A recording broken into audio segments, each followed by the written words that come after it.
right field. She is gone. In a year that has been so improbable, the impossible has happened. This one by Mattingly. Oh, hang on to the roof. Goodbye, home run. Don Mattingly. Tuck waits one. Deep left field. Down the line. That ball is out of here. Out of here.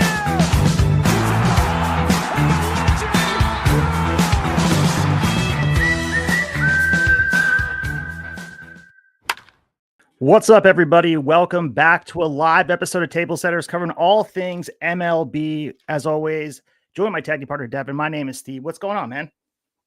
What's up? What's up? Episode 97 here. If you are joining us here tonight, you've probably been keeping track of the trade deadline all day like we have.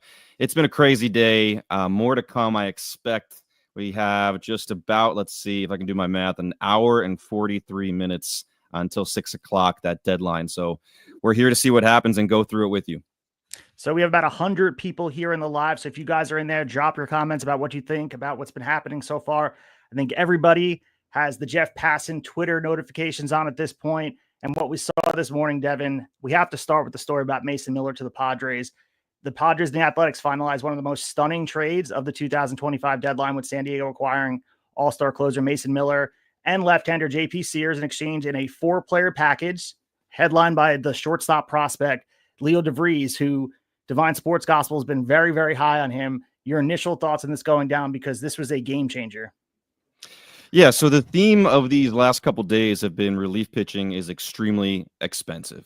I think almost every relief pitcher deal we've seen, the reaction when we see the return is kind of like, oh, wow. Maybe these last couple that we've seen in the last hour or so are a little more down to earth, which we'll get to. I did not expect to see Mason Miller traded, so many years of control left. But then last night, I think everyone perked up a little bit. They're in a, 1 or 2 run game going into the 9th, and he doesn't even warm up. So everyone's radar was up at that point. My initial reaction, I mean, maybe it's because our friends at the DSG, San Diego fans, had been tweeting out anybody but Leo, like they're cool with Preller giving anyone else away in a deal, and it ends up being Leo and a couple other pretty good prospects too. My reaction is, wow, San Diego's need was not bullpen. I mean, they already had maybe the best bullpen in the majors. So shocked, completely shocked. And sometimes after a few hours go by, you start to kind of buy into a deal that you didn't like at first. And there's going to be some of those that I think we talk about tonight.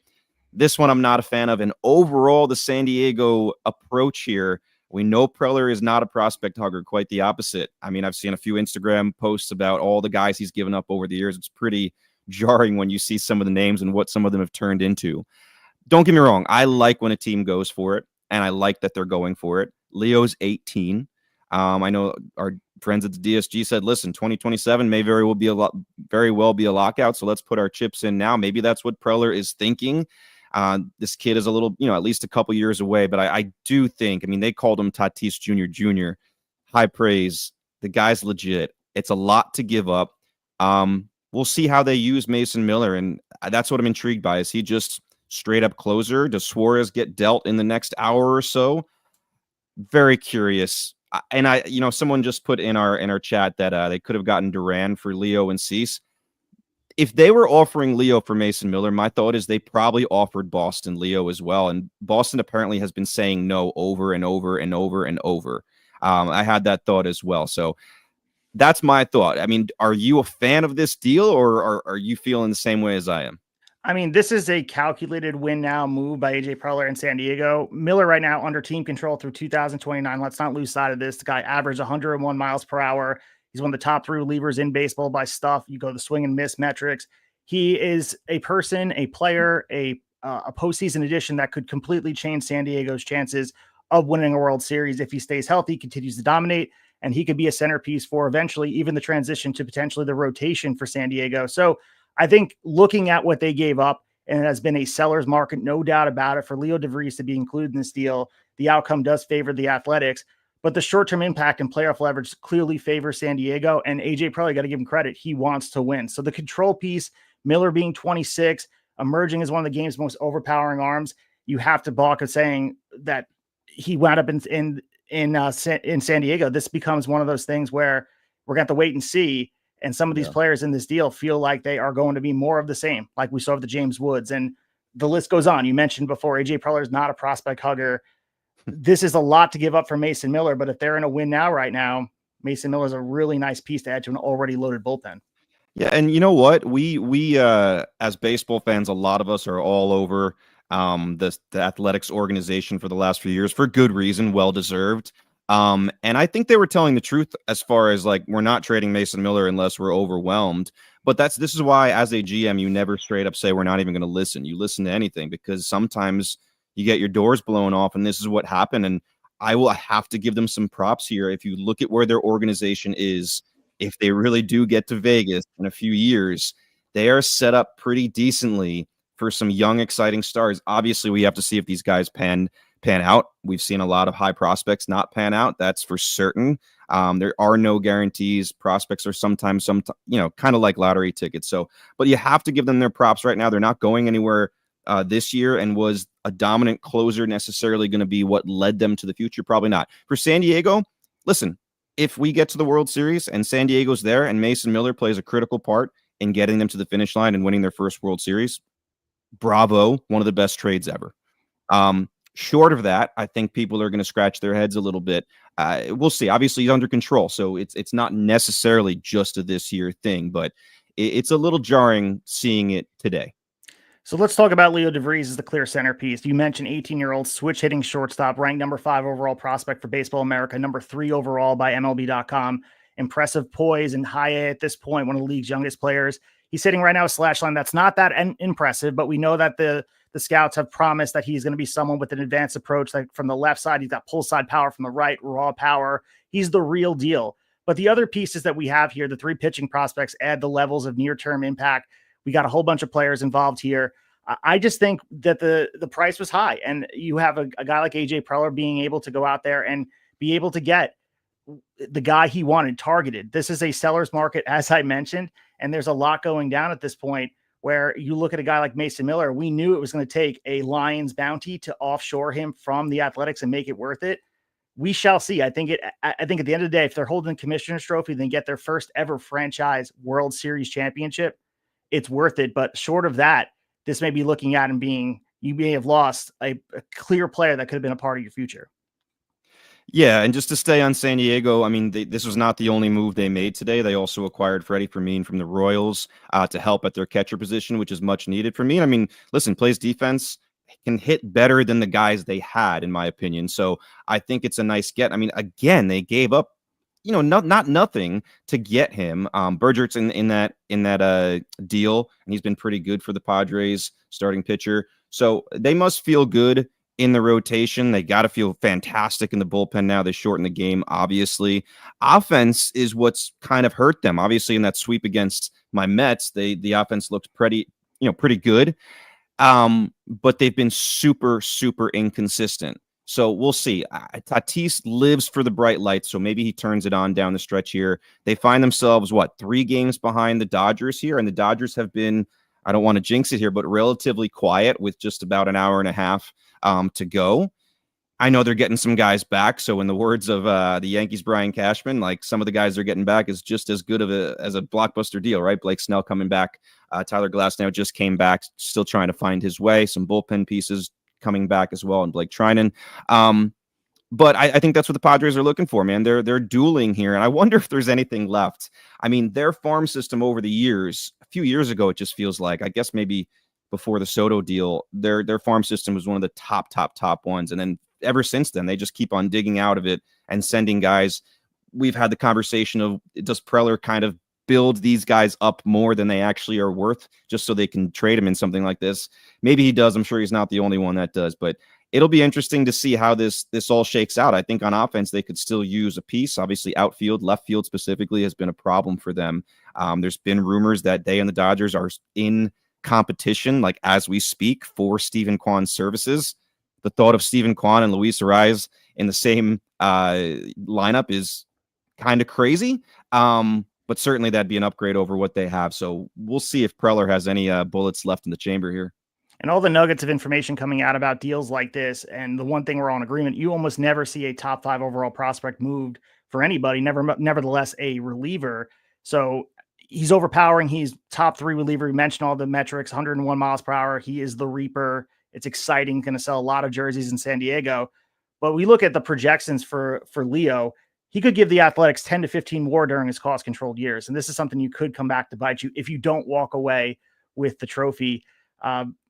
This is a deal that absolutely took us by surprise here that it went down, but it's a win now. And I love the pitching prospects that the Athletics got back as well. We talked about them before. Everyone's going to be talking about Leo being the centerpiece, but Braden Nett, Henry Baez, and Euronio Nunez came back in the deal as well. Looking at the numbers, deep diving. It's a nice package that they got back from San Diego, highlighting the words seller's market that the Athletics took advantage of. Yeah, there's no doubt about it. I mean, it's seller's market. And like we've said this in past episodes recently, like with the amount of playoff spots there are nowadays, we may eternally be in a seller's market from year to year. I mean, this is the amount of high prospects, top 10, top 15, top 20 guys that I have seen go, and sometimes for pieces that don't seem super significant, has been eye-opening. But it's kind of the cost of business. I mean, the Mets made a deal for Rogers yesterday in the bullpen, and immediately everyone was like, wow. And I feel like ever since that deal, almost every deal that comes down, when we see the return, we have the same reaction, like, wow, some of these bullpen pieces, even rentals, are costing a lot in the world of prospects. I just want to say, so if anyone's listening and thinking, you know what, there's probably not going to be much action here going down into the last hour and a half. There's been so many trades already. I'm going to read you a list of guys that have been mentioned as potential trade pieces that have not gone anywhere yet, which might show you we're not done yet, most likely. Mitch Keller, I know there was a report today that they're going to hold on to him. I mean, if you're trying to get the most for him, you should put a message out there that says you're going to hold on to him. If anyone comes knocking and gives you a good price, I don't think you're necessarily going to ignore them. Ryan O'Hearn, Merrill Kelly, Zach Gallen, Stephen Kwan, Mackenzie Gore, Luis Robert, who it sounds more and more like he may still stay in Chicago. Poor guy. Joe Ryan, the long shot, but you never know. Dylan Cease, another San Diego guy who might be on his way out. Luis Severino, who desperately wants out of Sacramento. Was probably hoping he was also in that San Diego deal. Charlie Morton, Griffin Jacks, Nolan Arenado, Sandy Alcantara, Edward Cabrera, Josh Bell, Nathaniel Lowe, Justin Verlander, Raisel Iglesias, Marcelo Ozuna, Dennis Santana, Tommy Pham, Ramon Laureano. Like, we still have a lot of pieces here, some big, some medium, some smaller, that we may see go across the bottom line. I have TV on right next to me here trying to keep track as we record the best I can. Well, pushing in here, Jeff Passan just dropped the bomb here that you mentioned Ryan O'Hearn. He is heading to the San Diego Padres, and Ramon Laureano is coming to them as well from the Baltimore Orioles. We don't have the return quite yet. And also the Houston Astros requiring outfielder Jesus Sanchez from the Marlins as well. So two names that just went down as well. But the San Diego deal, they're not done. They're looking for offense. Ryan O'Hearn has cooled off significantly as of June. He hit a home run today, I believe, or was yesterday that he hit a home run. And the power's coming back. And he's not a solve-all, but he's a nice piece of the lineup. And we discussed it at length. If you guys have been listening to Tablesetters talking about all the shortcomings of the San Diego outfield, Ryan O'Hearn could do a lot out there. Ramon Laureano, a nice piece as well. So I think Baltimore clearly breaking it down. Ryan O'Hearn, we mentioned last week, clearly a guy that you need to offshore and get rid of him and try to get the best back. But San Diego is all in right now. But let's go into the Tyler Rogers thing. You mentioned that as well. Ryan Helsley was part of the bullpen upgrades for the New York Mets. And the Mets have made it clear. Stevie Cohen made it. They're not waiting around the National League East. They want to make sure. They got the injuries in the bullpen right now. They got some inconsistencies, a lot of good pieces out there led by Edwin Diaz. But we have an all-in metric for the New York Mets, 4 to find late innings ahead of the deadline, where the two right-handers, Tyler Rogers and Ryan Helsley, are going to be a big part of what they're doing. So starting with Rogers, you mentioned that the return was pretty significant, setting the tone for, as we continue to mention, the seller's market. This guy is a fixture in San Francisco, submarining righty. He comes to the Mets right now with one of the most unique and reliable resumes in the game. So if you look at him right now, he's never spent a day at a Major League IL. He has spent all of the baseball in the game. Doesn't get hurt. He's reliable. And that's a big piece. You know, look at him. 6 years since his call up. He's a guy you can call on every time in the back end of the bullpen and make sure he's there. You look at his results this year and look at his results over the last 6 years. 2.79 ERA with excellent control, big ground ball rate. This season, he's been even sharper. Right now, he has a 1.80 ERA, including some soft contact that you love to see. And I mean, the price right now was steep. The Mets sent back 3 players. I'll let you speak to them. I know you've been following the Mets prospects pretty closely. Blade Tidwell, former first-round pick, Drew Gilbert, and Jose Budo, which is a big league righty. So it's a win-now move for them. The price was high. And looking at the bullpen for the Mets, you kind of love what they did with Tyler Rogers. We'll get into Helsley return, but start with Tyler Rogers for you. All right, yeah. So Rogers just seems like one of those dependable guys, like you kind of alluded to. Submarine, hard to see out of the hand.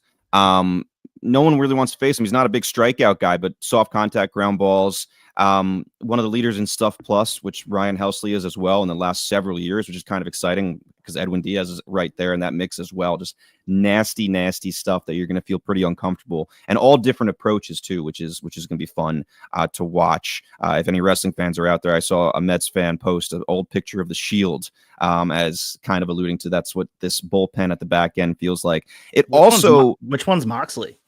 I think they had Rogers as Moxley, Helsley as Rollins, and Roman Reigns is obviously Edwin Diaz there. Okay. So I thought that was fun to see. But it also lets everybody else in the bullpen move down a notch. So like the Ryan Staneks of the world, the Reed Garretts of the world are maybe not put in such high leverage situations so often that maybe, it's not the most comfortable feeling. They've held their own at times, and they've also blown up at times. So there's that as well. Now, the price, I will not lie. When I first saw that, holy crap. Listen, Drew Gilbert, we got in that deal for Verlander when we sent him back to Houston. We got Ryan Clifford as well. Now, obviously, Clifford seems to be the guy the Mets brass is holding on to or seeing as more important for the future. I think it's very telling as far as Drew Gilbert, center fielder, has played pretty well down in AAA this year. I think it's pretty telling that they have struggled in center field for a while now, getting production out of there. Obviously, Jose Siri has been hurt for most of the year. Tyrone Taylor is not really in there for his offense anyway and has struggled mightily in a very, very deep slump. Jeff McNeil has played some out there, and he's actually played pretty well out there and has hit decently as well. He's a Swiss Army knife, which is big for us. But the fact that we never even considered calling up Gilbert, even when he was hot, that made me think that Mets brass was kind of seeing something in him where they didn't feel like he was truly going to be a major league impact player very quickly. Now, Tidwell, same kind of thing. He's gotten cups of coffee here this year and has never been overly impressive. Kind of comes off as like a number 6 type of starter right now. And he can improve, certainly, right? The book is not completely written on him. But that's what he seems to me like. That guy, like once through the order, not bad. Twice, they start to feel pretty comfortable. 3 times, he's going to get hurt. Maybe a bullpen guy at some point. Maybe that's really what his role will be down the road. We'll see what the Giants do with him. And then Buteau, which was a very surprising thing. He's been a nice piece for our bullpen for a couple years because he can do a little bit of everything. They had just said they were going to send him down to AAA possibly and try to build him up to 40. Actually, no, sorry. That was Brazaban. But Buteau's the kind of guy who, if you need him to give you length, you could build him up and give you length. If you need him just to be a high leverage guy every once in a while when someone else is not rested, he could probably do that. He's been in those moments. So that was surprising, but he's a guy who is out of options. So you're also clearing 3 spots on the 40-man roster. So in a way, this is typical David Stearns kind of chestnut checkers. Like he's seeing the forest through the trees. There's a little more to see than rather just a 3-for-1 return.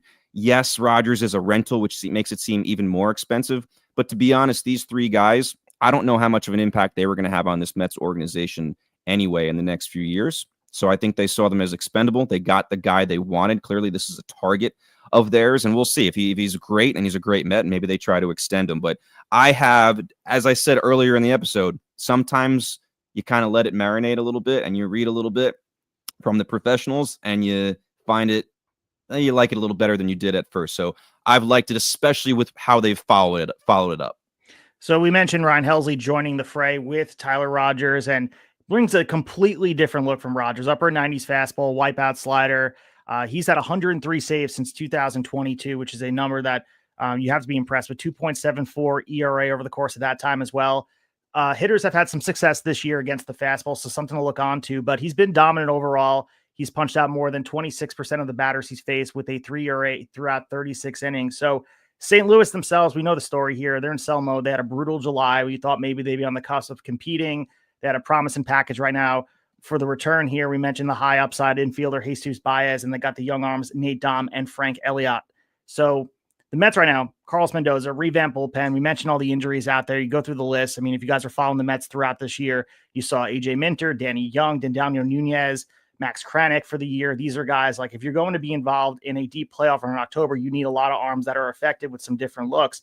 And I think right now, Carlos Mendoza at his disposal at any point could pick up the phone and go out to one of the deepest bullpens in baseball right now. Edwin Diaz clearly still the closer. There's no conversation about that, but there's some elite options here for different moments. We've seen the managers look at different moments of the game and consider that we're going to bring a guy in the sixth inning. If we believe this is the most pivotal, most tangible moment where the game could shift in a different direction, now you don't have to consider bringing your closer. You can bring in one of these high leverage guys that are used to the big moment, like a Ryan Helsley, like a Tyler Rogers, high leverage innings. And then adding Gregory Soto, acquired earlier in the week. I know he had a little bit of a snag earlier, but Ryan Stanek, Reed Garrett, Brooks Raley. I think the Mets right now have turned a weakness into a strength in a lot of ways. And right now the stakes couldn't be higher. Right now the Mets tight race with the Phillies. We're looking at what they're doing. They're countering their own blockbuster on their own end. We'll talk about Joan Duran, that the Phillies landed their guy. This is a huge 1-2 punch that we're able to look at, and it's going to be a dogfight. We've been talking about the National League East, the National League in general. It's wide open for these guys, but the message is simple. The Mets are going for it now. Stevie Cohen will not accept anything but going all in. You got to give him credit for that. Of course. I mean, this is what, especially seeing what the Phillies do, a little bit of an arms race here. Similar needs as far as outfield and bullpen help. Very interesting. I think most people would look at the Phillies rotation and say, hey, they have the leg up. Offense is very interesting because I've seen this stat go around the last couple of days. Francisco Lindor and Pete Alonso, I think since the All-Star break, apparently have the lowest batting averages in the National League for people who are qualified. Like the Mets offense, it's all about just getting the dudes that they have getting themselves in order here. Like some of them have slumped at the same time. You don't want to see Lindor and Alonso slumping at the same time. So if they're out, their offense is very capable of getting hot. The guys just need to live up to the back of their baseball cards, and I think the offense is okay. So it's going to be an interesting race between those two. I love the addition of Helsley as well for the Mets. Listen, I will tell you right now, any Mets fans listening, you can bet as much money as you want that a future conversation could be in the next 2 weeks is Helsley comes in the eighth and gets beat around a little bit, and suddenly it's like, oh, sometimes guys that close, they just don't get that adrenaline pump coming in the seventh, eighth inning, and there's not the same. We're gonna have that conversation at some point when he has a bad outing. But overall, you have these different guys that can put fires out, sometimes their own. We know Edwin Diaz is a professional at putting out his own fires, that he walks the ballpark and then just lights people up. You have options, like you said. So I think the Mets have done a great job. They add Cedric Mullins here just a few hours ago. Do I think he is a fantastic offensive center fielder or even defensive at this point? No. He'll put some highlight reel plays up in the outfield from time to time. I like that deal just because he strikes me as a gamer, as a guy who is going to thrive in a playoff race. It's not the tangible part. It's the eye test when I watch Cedric Mullins, regardless of what the stats are. I think he's a streaky guy. I think he's going to have some big moments in a Mets uniform. Reminds me almost of like a Curtis Granderson addition. Granderson, I think, is the better player by far, but I could see him having similar clutch moments as Grandy did in times with the Mets, his time here. For the Phillies, I got to give them praise as well. They got Duran, right? They had to give up, similar to the Mets, some high prospects there for sure. They paid a price, but similar to the Mets, they held on to some of their highest guys that they hold in the highest regard that fans are excited about. Mick Abel, I think, is a fantastic get for the Minnesota Twins because he's a guy who's already had some time in the bigs, and it's been a mixed bag. He's had some sparkling outings, and he's also gotten beaten up. But I think in the long run, that's an excellent addition for the Minnesota Twins. So adding Duran and then adding Harrison Bader, our old friend who's kind of played everywhere at this point, a very dependable defender who you can put anywhere in the outfield, and they kind of need help there. And also a guy that's been in big moments. So even though he's not known for his bat, he's not going to shrink or shrivel in those moments when he is up at the plate in a big moment. So I think the top of the NL East did very, very well. Yeah, Duran definitely has been a nightmare for opposing teams really since 2022. Lighting up radar guns, triple digits, the velocity, we get the elite ground ball rate, kind of similar to the profile we talked about the other relievers that went with these high packages. And over the past 4 seasons for Duran, he has compiled a 2.47 ERA, 74 saves, and 292 strikeouts in 233 innings. I mean, that's just remarkable. And look at some of the advanced metrics. I was looking at some chart about him. He's thrown over 1,200 pitches above 100 miles per hour. So this is a guy nearly 500 more than the next closest pitcher. And I know velocity is not everything, but there's something to that. And you mentioned the price. Mick Abel, I think, is the big piece here. But we got the catching prospect, Eduardo Tate, who's only 18. He's considered a top 100 prospect, one of the most advanced bats in the age group. We mentioned Leo being of the same age. This was a huge price to pay for the Phillies. But clearly it is a Phillies team. We mentioned before, if you guys are listeners to Tablesetters, the Phillies are in a win now mode. There is a core there that needs to get it done. Go back to 2022 and what they did, and on that magical run, they weren't able to close it up. But clearly this bullpen was a weakness. They've ranked near the bottom third of the league in ERA, and even look at Jordan Romano struggling mightily, and then veteran Jose Alvarado suspended for the rest of the regular season and postseason. We knew that this was going to be something they targeted come this part. And, I think right now, Duran clearly, we mentioned other guys with different roles for the Mets. I think Duran immediately steps in as their closer. And then you look at Kerkering and Matt Strahm. And then maybe when playoff eligible Alvarado comes back, they can have some setup roles and use those guys a little bit more effectively. But I think right now, look at the Phillies and the Mets. This is not operating in a vacuum. They're going against each other. This is an arms race. You mentioned San Diego and the Dodgers. Same thing with the Mets and the Phillies looking to one-up each other. So, looking at Carlos Mendoza, he has to feel much better. He went scrambling to find some healthy relievers to posting really one of the deepest groups in all of the league. So if you're Carlos Mendoza, you can rest your head in the pillow and feel really good at night.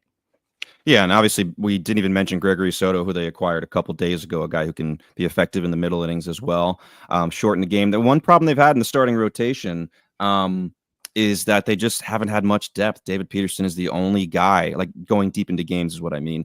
David Peterson's the only guy who's been able to kind of do that. They've really struggled outside of him. I do wonder if we see any other youngsters too, starting pitchers, Brandon Sproat, Nolan McLean, Jonah Tong. I don't think we see him this year, but I wonder if those other guys, if we see them, whether it's in a bullpen role or something, those guys can fire the ball pretty hard. So sometimes giving these kids a look in the pen first, and then maybe the next year in the starting rotation, and sometimes it works out well. You mentioned for the Phillies, Jose Alvarado, so he will be coming back, but ineligible for the postseason. So he'll mix in and help them get to the finish line. But the suspension will not allow him to play in the playoffs. So even more important to get a guy like Duran. But listen, Kerkering, Matt Strahm, like they're pretty solid in the bullpen, along with Duran there too. On a lighter note, he had a entrance in Minnesota with the Undertaker's bells and the lights going out. I wonder if the Phillies just transfer that over. I don't know how that's going to work. And then for the Mets, Helsley, now most likely usually an eighth inning guy. I'm sure he'll pitch some ninth innings as well when Diaz has been used a couple days in a row. He came out to Hell's Bells, another electric entrance. Do you do that for a guy coming in the eighth inning? Probably not. They're all about pomp and circumstance. We watched what they did with Diaz, but again, that was the closing role. I guess my question to you, watching the Mets every day, if Diaz ever came in, not the ninth inning, were they doing a whole pomp and circumstance with the trumpets and all that? Did they not do that? That's a good question. I'm not sure. I don't feel like they did, because I think that you get the WrestleMania level entrance when it's time to close the game. But what happens if he's not a save opportunity? That's a good question for just some of the theatrics that go into it. But some of these guys, they have personality. It's a big thing for these closers to come out. Mason Miller, same thing. These guys have personalities. It's part of the game. We mentioned MLB moving towards more of a Savannah Bananas, away from this uptight, stuffy Major League Baseball of old. This is part of letting the kids play. And some of the closers out there are doing their own thing with theatrics like the wrestling entrances. Before we move into the offense, we said we're going to pop into the chat. And we got Frank Booth in here. He was the guy who said about Duran and maybe netting them Leo and Cease. But he had to ask the question, would the Pirates give up Skeens for Duran and Marcelo Meyer? Honestly, I don't think anyone would net Skeens. I think looking at the packages for what it costs to even get any of these players, Skeens is in a tier above its own. And I don't think anyone has anything built in their minor league system or even their major league system to justify trading Paul Skeens. Now, if the Pirates were motivated to move him for whatever reason, different story. But if you want to match these prices, I don't think that packages exist. And Duran and Marcelo Meyer, great package from the Red Sox, but I would take a lot more. Think about what they got for Crochet, what they had to give up for Crochet, probably double it or triple it. Yeah, the answer there is no. I mean, also the Pirates are like holding on tight to Mitch Keller right now. If they're not letting Keller go, I don't, and again, maybe they will. Maybe this last hour and 15, Mitch Keller does go somewhere. But there's been a lot of notes today that they're going to hold on to Mitch Keller, who does have a couple years of control left. So no, Skeens is he's their ticket to get any attendance now. I mean, listen, there's a lot of issues with the Pirates, a lot of sell the team chants. Selling Skeens, no matter how good the package would just be, oh my God, it would take.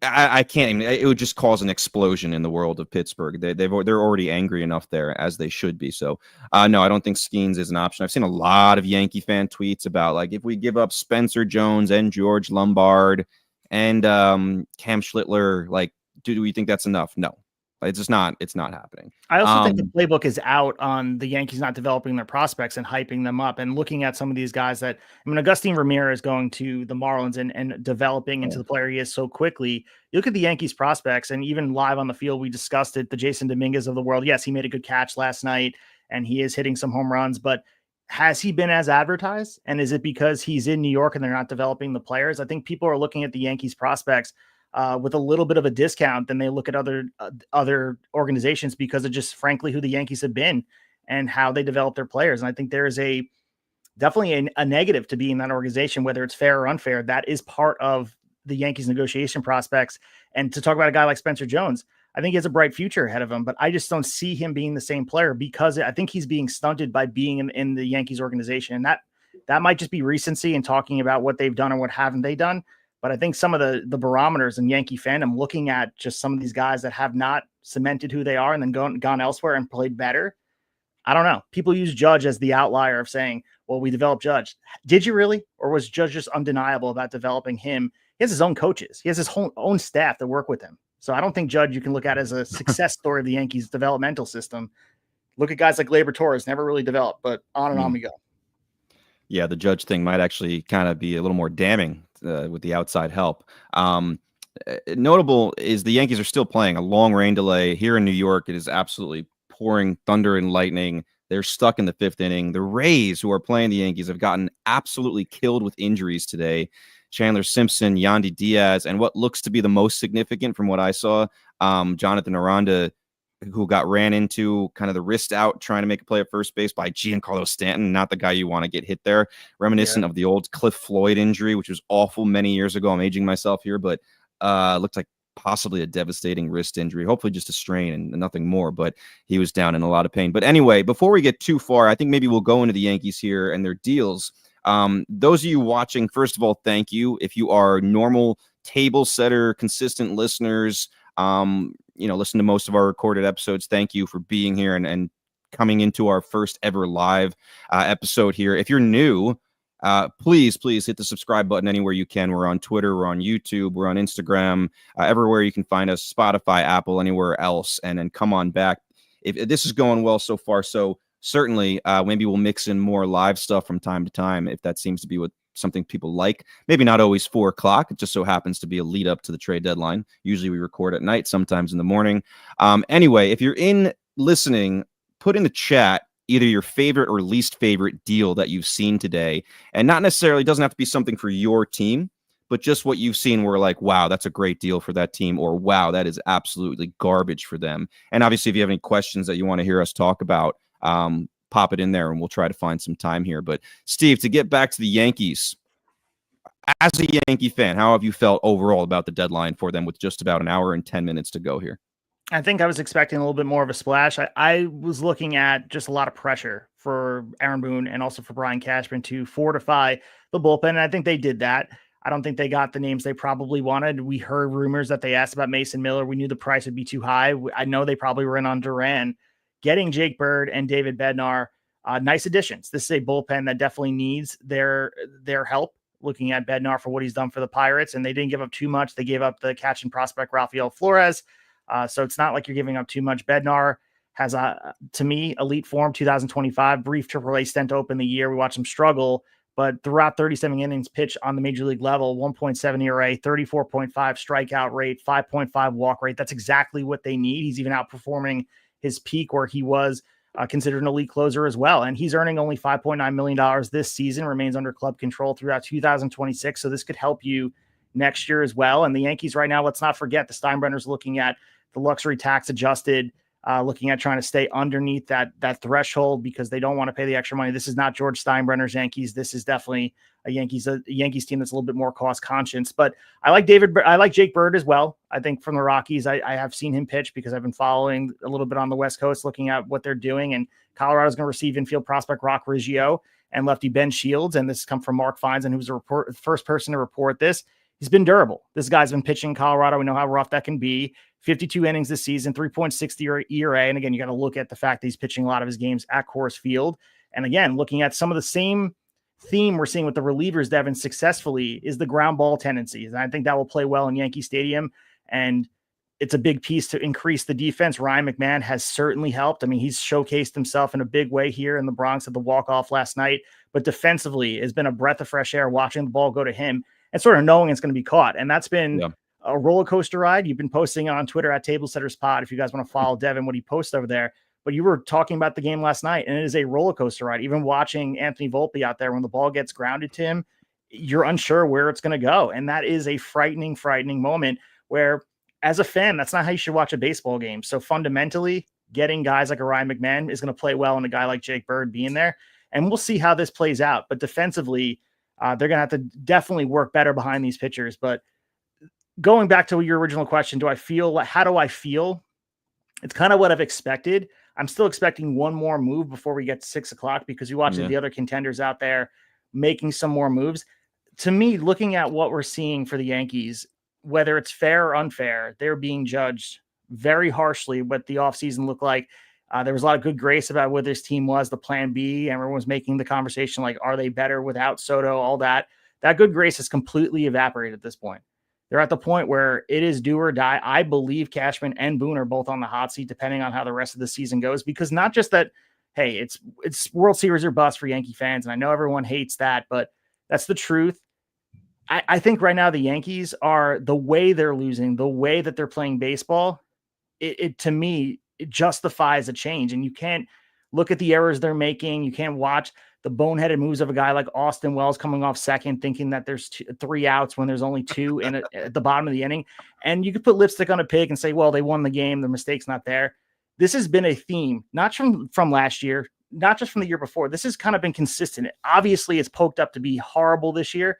But if you've been watching the Yankees closely, they don't do the little things well. And it starts with mental games like that. This is a problem. So I don't know if they've done enough to get the good grace back from the fans is what I'm saying. Yeah, last night the roller coaster was just insane and kind of just really put the Yankees season in a neat little picture. What was it? Devin Williams blows the save. Anthony Volpe heroics after kind of having errors previously in the game. Home run to tie the game. Dominguez makes a great but kind of awkward catch only the way he can and left to make sure the Rays only got 1 run in extras. Cody Bellinger then a heroic triple to tie the game and also put them in great position to go ahead and win it. Man on third, less than 2 outs, and then they can't do it. So again, roller coaster up and down. They eventually come out on top, but just the really exactly what the Yankees season has been. But I will give them props. I like what they have done. And I you know what? Cashman sometimes bothers me with how he just gets so easily annoyed by any questions, as if he doesn't expect that, being the GM of like the most famous sports team in the world. But I like what he's done. He hasn't just gone for the big fish. He's addressed their needs. Defensively, they have gotten better. Depth-wise, they have gotten better. Bullpen-wise, they've obviously gotten way deeper. They're not getting the same publicity with the bullpen as the Phillies and the Mets and the Padres, but they have gotten deeper. You got to remember, I know Devin Williams has not pitched to his ability, right? But if he can get right, and he's been up and down, if he can get right, we got Luke Weaver there as well, who has experience in big games now, and you get these 2 guys, Bednar and Bird as well. Like it's a nice little foursome in the back of the bullpen. I like what they have done overall. I think they deserve more credit, but I will say I think they're 1 move short of really making their fan base happy. I'm not saying it's a bad deadline if they don't make 1 more move. I'm saying I think the fan base wants 1 more, and I think it's a starting pitcher. I just feel like it's Merrill Kelly. There's something about Merrill Kelly, veteran pitcher, that I feel like he wouldn't be overly affected by the bright lights of the Bronx at this point in his career. I think he's dependable, quality start guy. He's not going to wow you. He's not going to blow you away, but I think he's going to get the job done. Blue collar type of pitcher out there. So I'm watching with about just an hour and 5 minutes to go. I'm watching for that name, Merrill Kelly, who's one of the names we listed as guys expected to be dealt that have not yet. I mean, Zach Gallen, his teammate, could be an option as well, especially if they're looking for someone maybe they'd like to try to extend after the season. Whereas Kelly, older, they might not have that desire. But Merrill Kelly is my prediction if they get a starting pitcher here. Who knows what it costs? But before we move on, Steve, I just want to, a little less than halfway through the show, I think it'd be interesting right now to both kind of give our takes with about an hour to go. Who do you see, and this could be multiple teams, you don't have to just pick one for each category, as the winners so far this deadline, as the losers, or maybe I can call them flatliners, like just kind of not doing much of anything, and then maybe some teams in the middle? Do you have any teams that stand out for you as of now? Because we're not done yet. Yeah, I like what the Reds have done as well. We'll talk about the Zach Littell deal that they got. I like what the Reds doing, looking to go all in. We mentioned Terry Francona kind of putting a pulse in that team of let's win this year. And they've been hanging around. NL Central is a very, very tough division. Are they going to win the division? Probably not. The Cubs and the Brewers are definitely the better, more well-rounded teams. I think they're a winner. I like what the Phillies did. We mentioned them as well. I like what the Mets did as well. I believe that they're winners. But I also I like what San Diego did. I know that we're talking about for this year. And I think the biggest thing that you said to me was the fact that the lockout is looming. We discussed it at length with the Manfred and Harper situation. If you guys go back in our episode for episode 96, where we discussed it at length, where a lot of people, a lot of pundits out there believe that the lockout is inevitable. So the Padres are like, well, we may not play baseball. Leo DeVry may never even get a chance to be out there. So they're going all in. So I'm saying that tongue in cheek, obviously, but I do like the moxie of a guy like AJ Preller, who's not sitting there like a Baltimore Orioles front office, Mike Elias and the crew over there, making sure they're holding on to these prospects. We watched their deadline last year, and by making the wrong decisions, what they did last year, they turned what was a promising window wide open. They're going to be contending for the next decade. They bottomed out because they made the wrong decisions. And yes, you could look at the offseason. They offered Corbin Burns the money. He didn't want to go there and whatever. If you believe in the fallacy of the predetermined outcome, Corbin Burns got hurt anyway, and he's in Arizona out for the year. But point being is you can really shift to the other direction. If you're a contender trying to win a World Series this year, it can not only affect for the second half of this year, but you can also negatively affect the team going forward. I feel like since Baltimore did not do what they were supposed to do during the trade deadline last year, that has been contagious. It has been a downhill slide since that moment. So I think the Padres are looking at this as an opportunity of, if we can get there. We were a game away from being the Dodgers. People were saying that we were the uncrowned champions if we got past the Dodgers. So I like what AJ Preller did.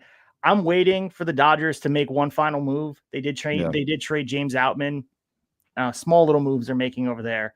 I think the Dodgers are one more move away, and we'll see what Arizona does as well. I think that's a big piece here. Like, you would expect that they have to be trading Merrill Kelly, right? Or Zach Allen. These guys have to go as well, with the team looking forward to the next year. I don't understand how you walk away and keep Merrill Kelly and Zach Allen if you don't announce an extension similar to what we saw with Seth Lugo and the Royals.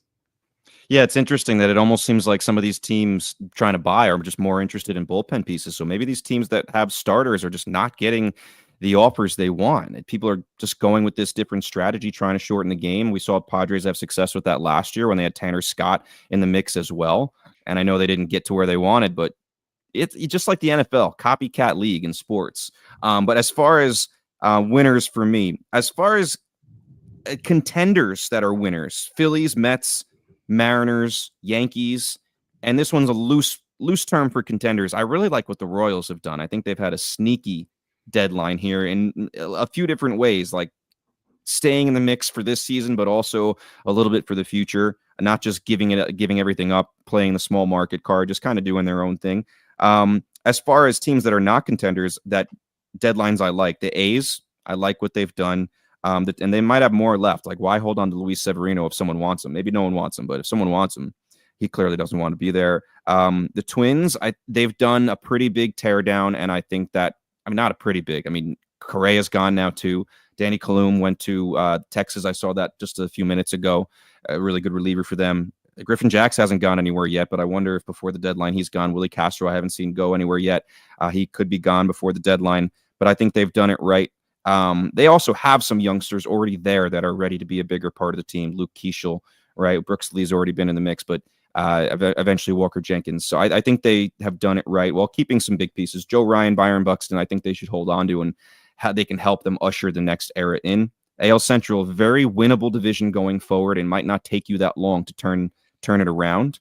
I think the Orioles, we give them a lot of crap here, have done the right thing, giving the pieces away. They've acquired a lot of pitchers, live arms. We'll see what comes of those, obviously, but I think they've done what they're supposed to do here.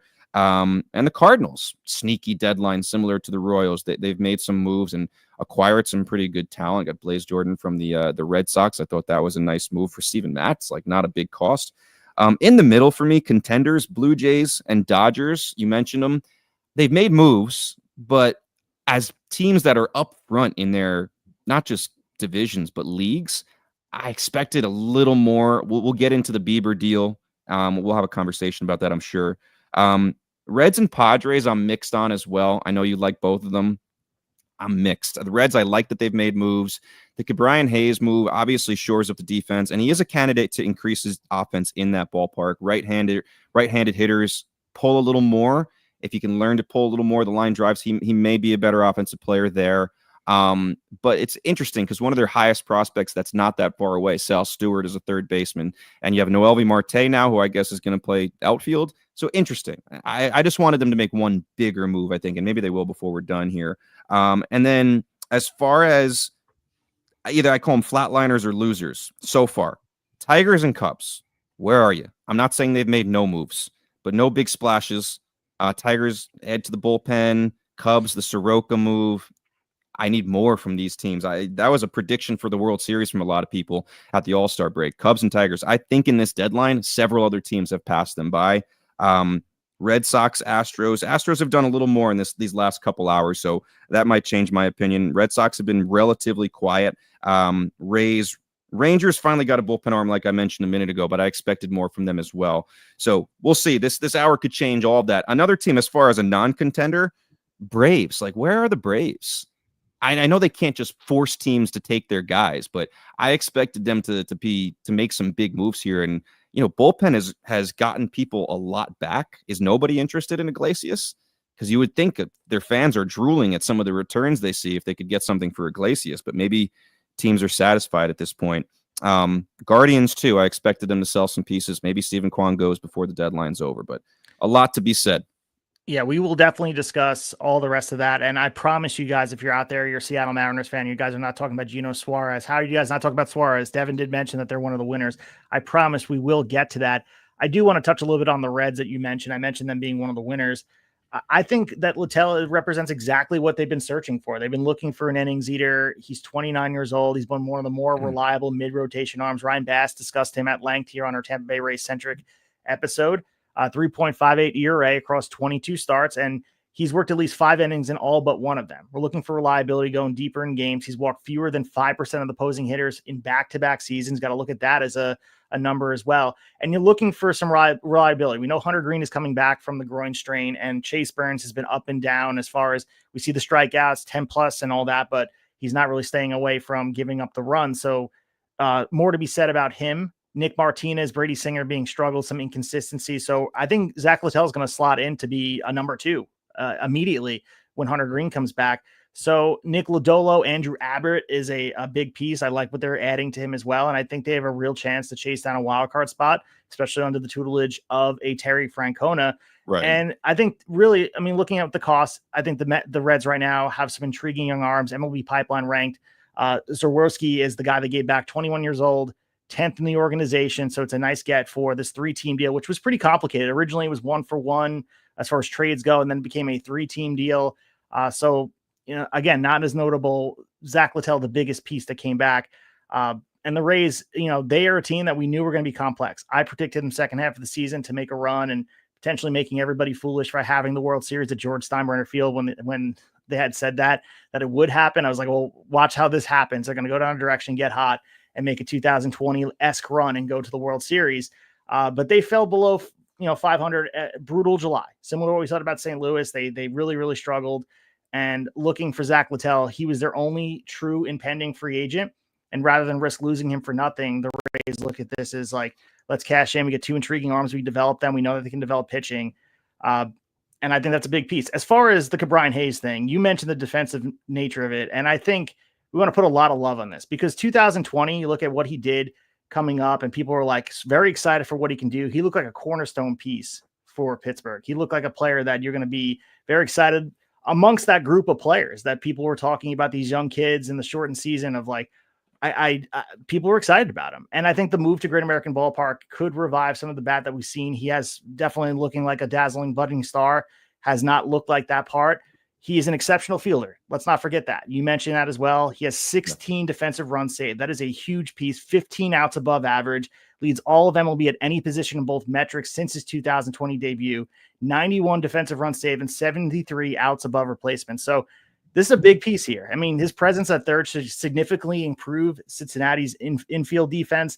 I think it could lead to Novelli Marte seeing more time in the outfield. That's a big piece too. I think Novelli, Marte has been working in right field recently, appearing in some 3 games, I think, over the past 2 weeks at this point. And for the Pirates, it kind of makes sense at this point. It looked like they kind of moved on from him, and they signed that $70 million extension back in April 2022, which, let's not forget, the largest contract in Pirates history at the time. So then moving on is a pretty big deal for him, but he's really 788 plate appearances since the start of 2024. Not great. 234, 281, 290 slash line, but his defense continues to be otherworldly. And for that money for the Pirates, you're looking to shore up and figure out a way to, I don't know, potentially throw an offer at a guy like a Paul Skeens to keep him there, which seems unrealistic. You don't really want to put the money involved in a guy like Cabrian Hayes, who's not offensively helping you. So it made sense for both parties here. Yeah, to go back to the rotation, I think you're higher on Littell than I am. I mean, he's a solid guy. I don't blame the Rays for cashing in on him there right after he made a start in New York. As far as where Littell fits in the rotation, I think at first I was like, I feel like the one thing the Reds really need is bullpen help. Like the rotation's pretty damn solid. I like no one talks about the rotation, but especially once Hunter Green comes back, if he can make it back. I know he got roughed up in his most recent rehab start, but if he makes it back and is himself, I mean, that's a nasty rotation that you don't want to see in a short series. Young, but nasty. I would put Hunter Green up top, Nick Lodolo right after him, Andrew Abbott, the all-star, third. To me, I think maybe I like Chase Burns more than you do. This guy's electric. I think we're going to be talking about him as one of the best starters in the league very, very soon, maybe as soon as next year. Another guy you just don't want to be in the box against. And then I think Littell can fit in 4 or 5, whether you want to take some pressure off of Burns maybe and put him in the 5 spot, or maybe put him in the bullpen for the playoffs if you can make it. And then I think why I've warmed up a little bit to it is I think it allows them to put Nick Martinez in the bullpen, which he has experience in. Right? He's not that. I mean, he goes out there every 5th day and gives you some innings, and he has some moments where he looks fantastic. But he also gets beat up quite a lot. I think he fits in the bullpen. So you do get that bullpen piece that was already on your roster by replacing him in the rotation. So I'm okay with it. I like the defensive ad. I just thought as far as what they would target, it would be some bullpen help. So Cincinnati, like, I don't hate their deadline. I like that they're in it. I like that they're not selling off pieces for the first time in a long time. They're young, they're fun, they're exciting. And Terry Francona, usually second half of the season, is able to get the most out of a team like this in his first year as manager. So I hope they can squeak in, but they've obviously got some tough competition ahead of them. So one of your winners was the Seattle Mariners, and if the Mason Miller deal didn't go down, we would have led with Eugenio Suarez. What would have happened there? Because that was the biggest fish as far as offense goes. And we can go to the numbers and go to Seattle getting the guy back what they once regretted letting go, which it signals how serious they're about making a postseason run. They got Josh Naylor. We discussed that at length. Who's a big piece that's fit into the lineup at this point. He was dealt to Arizona after 2023 season in a cost-cutting move. He returns to Seattle at a time where he's hitting as well as anyone in baseball. We talked about the injury. Looks like he's okay. We got the MRI back from his index finger. Seems to be okay. And looking at what he's done, I mean, over the past year, he's launched 53 home runs and trailing only Shohei Ohtani and Aaron Judge in home runs during that stretch. So this season alone, he has hit 36 home runs, 87 RBIs, which tied for the MLB lead with his teammate, Cal Riley. and now posting a career best 577 slugging percentage. And he's the first player in MLB history to hit at least 35 home runs before traded in season. So we got Cal Raleigh, who was ahead of the game last night about the conversation about getting Suarez, and he was very, very excited. And let's not forget, I mean, this is something that is galvanizing a group that's on the cusp of greatness. You have an all-time great season from Cal Raleigh right now, and to watch someone else come in-house with the equal amount of power as you and being able to say that Seattle is doubling down on wanting to win. This is huge. And it's about timing. I mean, the Mariners 57-52, they're locked at a dead heat with the American League's final wild card spot. They're right now 5 games behind Houston, who is catchable. Houston is really, really beat up after adding Josh Naylor, as I mentioned last week. They acquired lefty reliever Caleb Ferguson. And now looking at the lineup, I mean, Julio Rodriguez is playing great again. Jorge Polanco hit another home run. Randy Arozarena looks really great. And this is a core capable of really matching up offensively with anyone in the league. So they had to pull off. I mean, looking at some of the prospects they gave out, this was a decently star-studded prospect pool. If you look at number 9 prospect, Tyler Locklear is the headline guy here. He leads all AAA hitters with 19 home runs and 56 RBIs since June 1st. But looking at the package that we saw from Mason Miller, is this because he's an offensive player and people are a little bit hesitant to give up some of the big names? Was this package all that you're looking for? I saw some of the Arizona Twitter talking about the package they got back, that they felt they were a little underwhelmed, that they got Tyler Locklear, Juan Burgos, and Hunter Cranton. They wanted more. Do you agree that they should have gotten more? I mean, yeah. I mean, you could bring the Josh Naylor deal into this too. There's some people that think the Josh Naylor package they got was better than the Suarez package. I don't know what happened here. I expected a big bidding war. I think everyone expected a big bidding war for Eugenio Suarez. Maybe a bunch of teams, such as the Yankees, who decided to go for McMahon instead, bowed out earlier than they expected, thinking the price was just going to be too high and they'd rather go somewhere else. And they stepped on their own foot a little bit as far as Arizona. Listen, I don't think the return is pathetic by any means. I thought it would be a little bigger. And if we put the whole thing together, Naylor and Eugenio Suarez, I thought if you'd send those two guys, especially to the same organization, you'd get a little more here. But they are rentals, so that comes into play as well. I don't know. But again, not terrible on Arizona's part. I think it was good enough. I expected it to be better. I don't blame Arizona fans to be like left wanting a little bit more, especially seeing some of these other returns for some like relievers, like you mentioned. But I think they did okay, and they still have a couple pieces to sell here at these last few minutes. But man, Seattle, we have been, as baseball fans, saying for so long, put an offense out there that can support this fantastic pitching staff.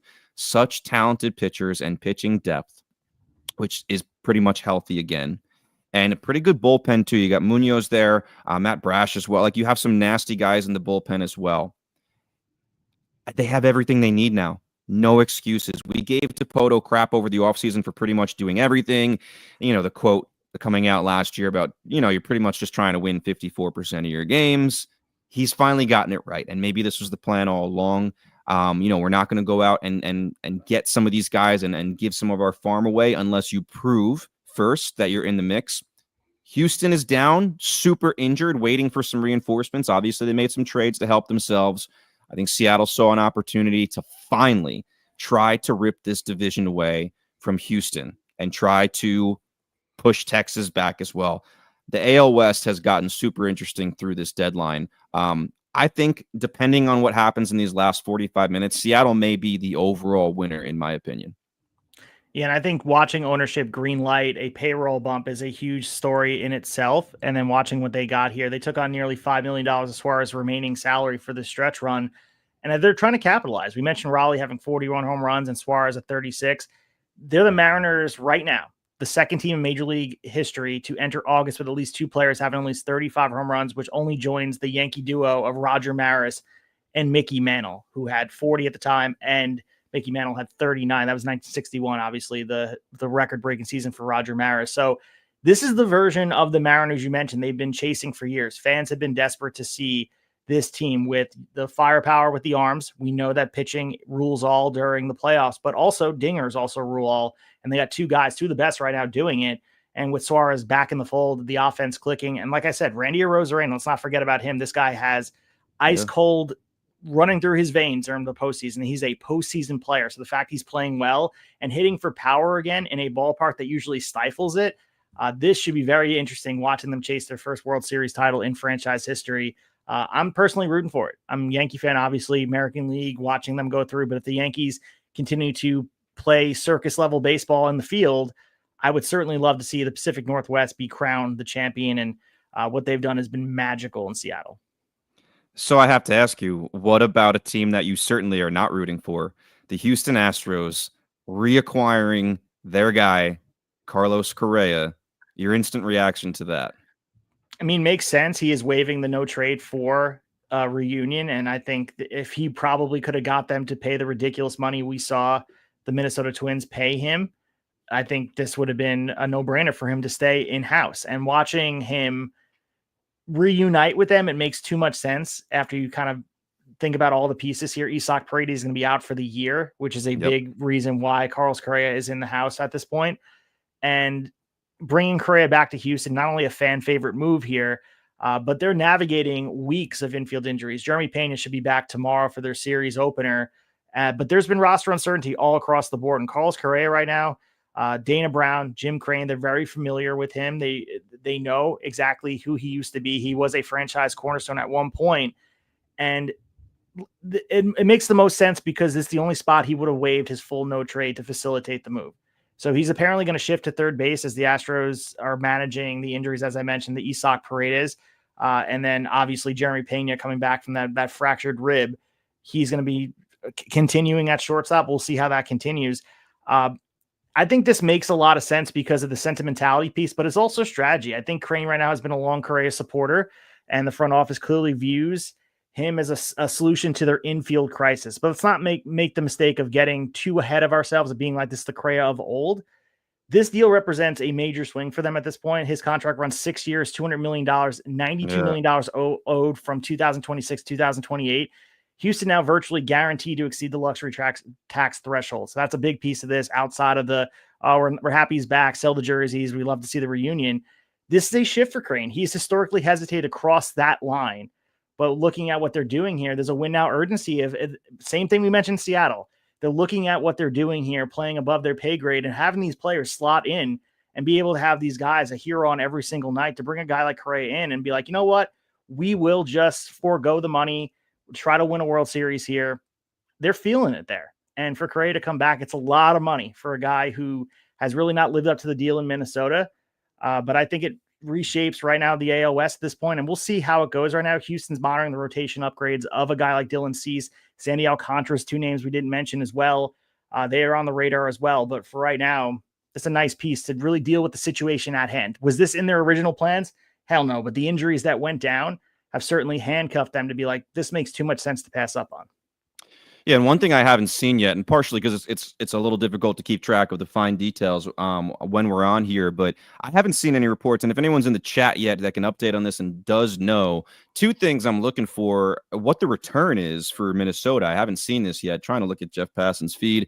I also haven't seen what the money situation is as far as how much of that contract Houston is taking on and how much Minnesota is agreeing to pay off. Obviously, Minnesota is going to get a better return prospect-wise if they agree to take, keep some of the money their way, but also getting rid of as much of that money, even without that much of a return, is huge for them, in my opinion. So either way, I think they've probably done pretty well here to shed themselves of Carlos Correa. I think that contract was, going to be a disaster, and more as we went through the years. Correa, I mean, in the lights of Houston in a playoff race, I think we'll have some big moments. It just seems like that's how it goes for him. A little update here. The most recent move I've seen made since we've been chatting, Jeff Passan reports the Los Angeles Dodgers are acquiring outfielder Alex Call from the Washington Nationals. So probably not the outfielder that Dodger fans were hoping for. Everyone wants to see Stephen Kwan's name go across for their squad, obviously, but that's going to be probably a pretty expensive price. So far, a very conservative deadline for the Dodgers. And I'm not saying that's a bad thing. They obviously already have a lot of pieces in-house, but they also have a lot of pretty high prospects that they can use as fuel for some bigger trades. So still a little surprised, especially with what San Diego has done, being extremely aggressive. And again, that NL West, which started out as a 4-team race. Remember the first couple months, we were like, wow, Dodgers, Giants were in it. Padres, Diamondbacks were hanging around, and we thought eventually they'd go on a streak. The Diamondbacks just got too banged up. It's back to a 2-man race, as I think a lot of people would have seen it, just like last year. Dodgers, Padres within 3 games.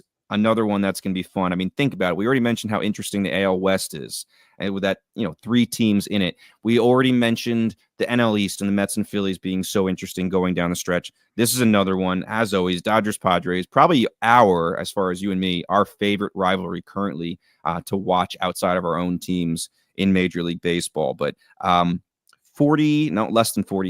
minutes to go here. Do you think the Dodgers have another move in them before we're at 6 o'clock? I would have to believe they do. I know that they're very happy with the in-house, but looking at what they did last year, and I thought for sure a guy like Duran would wind up there. I thought there would be some bullpen help, maybe a starter. It feels like they need some help as well, watching some of the offensive struggles for some of their key contributors. But I guess if the deals don't make sense, they don't want to part with anything that doesn't make sense for them. And they are the Dodgers. They're pulling from a surplus of talent in regard. So as advertised right now, the Dodgers are still one of the favorites to win a World Series if they don't make a move. But watching these other teams pivot like the Mets and like the Padres and the Phillies, of course, if you're the Dodgers, how do you stand pat? And they're usually a very aggressive team that sometimes makes more of a win now, but maybe they're a little bit dulled by winning the World Series last year.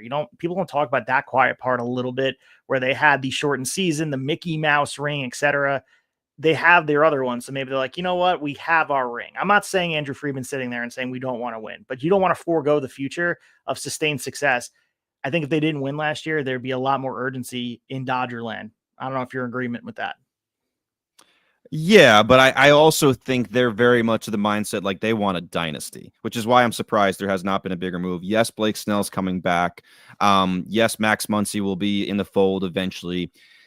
Freddie Freeman will probably be better. Mookie Betts will probably be better, probably. But still, I think the Dodgers usually like certainties, and there's some interesting pieces out there to acquire that are still just being left alone. If they don't like the price, they don't like the price, and they have to still feel pretty damn good about their team. I know we're jumping around here, but before we go too far, we're coming down to the wire here.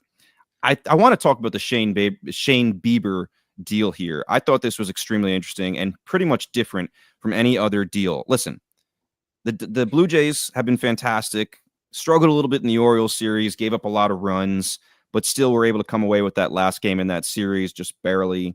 Sir Anthony Dominguez transferred from the Orioles bullpen to the Blue Jays bullpen, so they added some pen help. The Bieber deal is one of those deals that could be fantastic for them, or it could be a big nothing burger. He is coming back from Tommy John. Seems like he's just about done with his rehab, but like all you need to look at is a guy like Sandy Alcantara and how long it's taken him to find his form. Finally, these last 2 starts, he looks a little more like himself, but who knows if that's going to consistently stay. What do you think about the Shane Bieber deal, who, by the way, has a player option for, I believe, $16 million at the end of this deal? A player option, not a team option.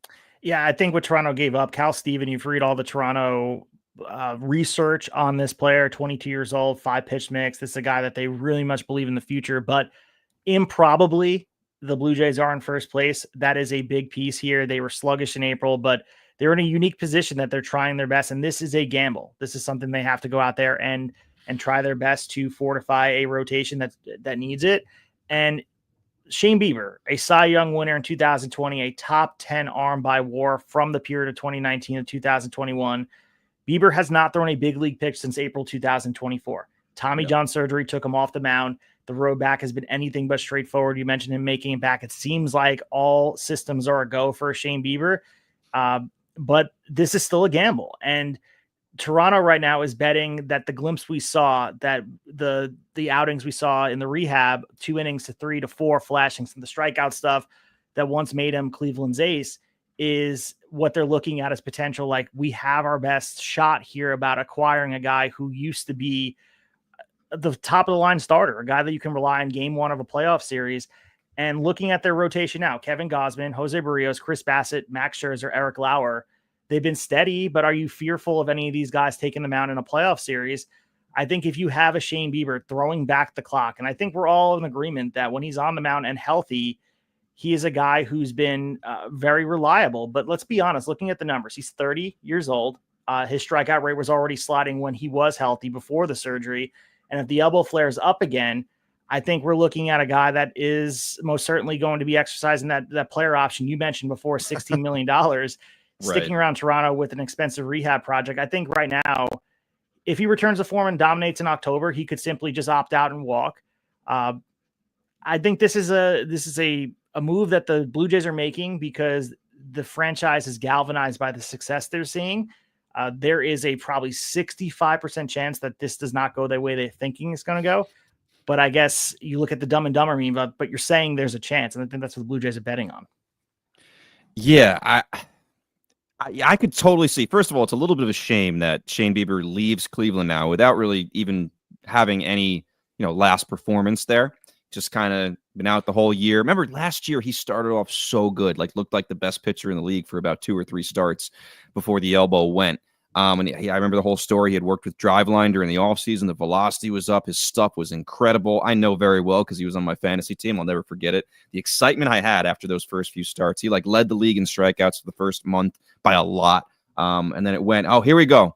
Breaking news. We have to have at least one of these moments in this live stream. The Texas Rangers, I'm going to move them up to winners now. They're acquiring right-hander Merrill Kelly from the Diamondbacks. So I thought Kelly might go to the Yanks. He is on his way to Texas. That rotation is already something to behold with Jacob deGrom and Nate Eovaldi at the top. You add a dependable number 3, number 4, whatever you want to say, in Merrill Kelly. Love it. I don't know the return. Well, that'll affect our opinion a little bit. But just to finish the thoughts on the Blue Jays typically, Ross Atkins likes to acquire pitchers with control. Guys you can kind of, no matter how the rest of the season goes, know you have them next year. Such a complete wild card. Like you said, if he opts in, it might be for a rehab project, or he could go spurn you and go somewhere else. I see a world where he goes and signs with Cleveland again, to be completely honest, almost Aroldis Chapman style where, they trade him away, re-sign him afterwards, something like that. But Rangers, Merrill Kelly, if we want to go back to the AL West quickly, initial reaction here before we know the return. I love it. I mean, we were talking about the Rangers having the momentum, offensive, hopefully waking up. This is a team that got hot since we mentioned that part.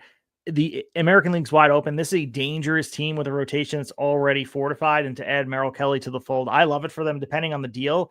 But I'd imagine if it waited till this long to get done, and I know I saw Boston was in on it as well, or Bob Nightingale was talking about the Red Sox making a push for him.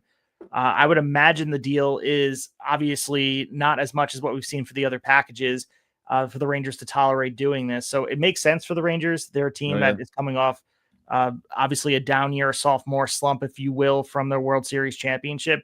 But this is essentially the same team out there, and their pitching's better than it was that year. So Merrill Kelly being added to the fold, I love it for them. We'll see what the return is, but the big get, and the Rangers are all in. Shocker. Yeah, and just an update here on the list that I had as far as guys that when we came on the air were still out there. A few of those guys are off the list now. Ryan O'Hearn, Ramon Laureano, Merrill Kelly. But we still have a lot of names here that in the last 31 minutes, who knows? Mitch Keller, Zach Gallen, Stephen Kwan, Mackenzie Gore, Luis Robert, Joe Ryan, Dylan Cease, Luis Severino, Charlie Morton, Griffin Jacks, Nolan Arenado, Sandy Alcantara, Edward Cabrera. Marlins have been pretty quiet here, shockingly. Josh Bell, Nathaniel Lowe, Justin Verlander, Isel Iglesias, Marcelo Ozuna, Dennis Santana, Tommy Pham, Willie Castro. So the phones are still being worked. Let's not fool ourselves here. We're going to probably get another breaking news thing here. Sometimes it happens after 6 o'clock. Every once in a while, you get a 6:05. The news comes in a little late. So we'll see here. But initially, I love the move for Texas, man. AL West, they didn't want to be left out. Everyone makes moves here, right? The A's, even for the future, make a big move. The Angels, who we haven't mentioned yet, and I'm sure we have some strong opinions, I guess kind of pretending again. Sorry if you're an Angel fan listening and you don't like that they are in the mix, and instead of selling some pieces and helping them in the future, they once again, they acquire some bullpen help. So they've made some moves, whether you like it or not. Texas joins the mix here in an aggressive move. Houston, and obviously we've talked about already, and Seattle. I've almost crowned as the winner. I love it, man. This division, full go. So we got Brews Ball Sports Podcast. Thanks for contributing and listening over here. He had said the O's are selling the roster for the low. And look at the 4 prospects they got back in the Ryan O'Hearn and Ramon Laureano deal from San Diego. They got Cobb Hightower, who's an infielder, outfielder, Victor Figueroa. They got the righty Tyson Neighbors and righty Tanner Smith per John Morosi of MLB Network. And all 6 members of the package that are going to the Orioles were just drafted last year.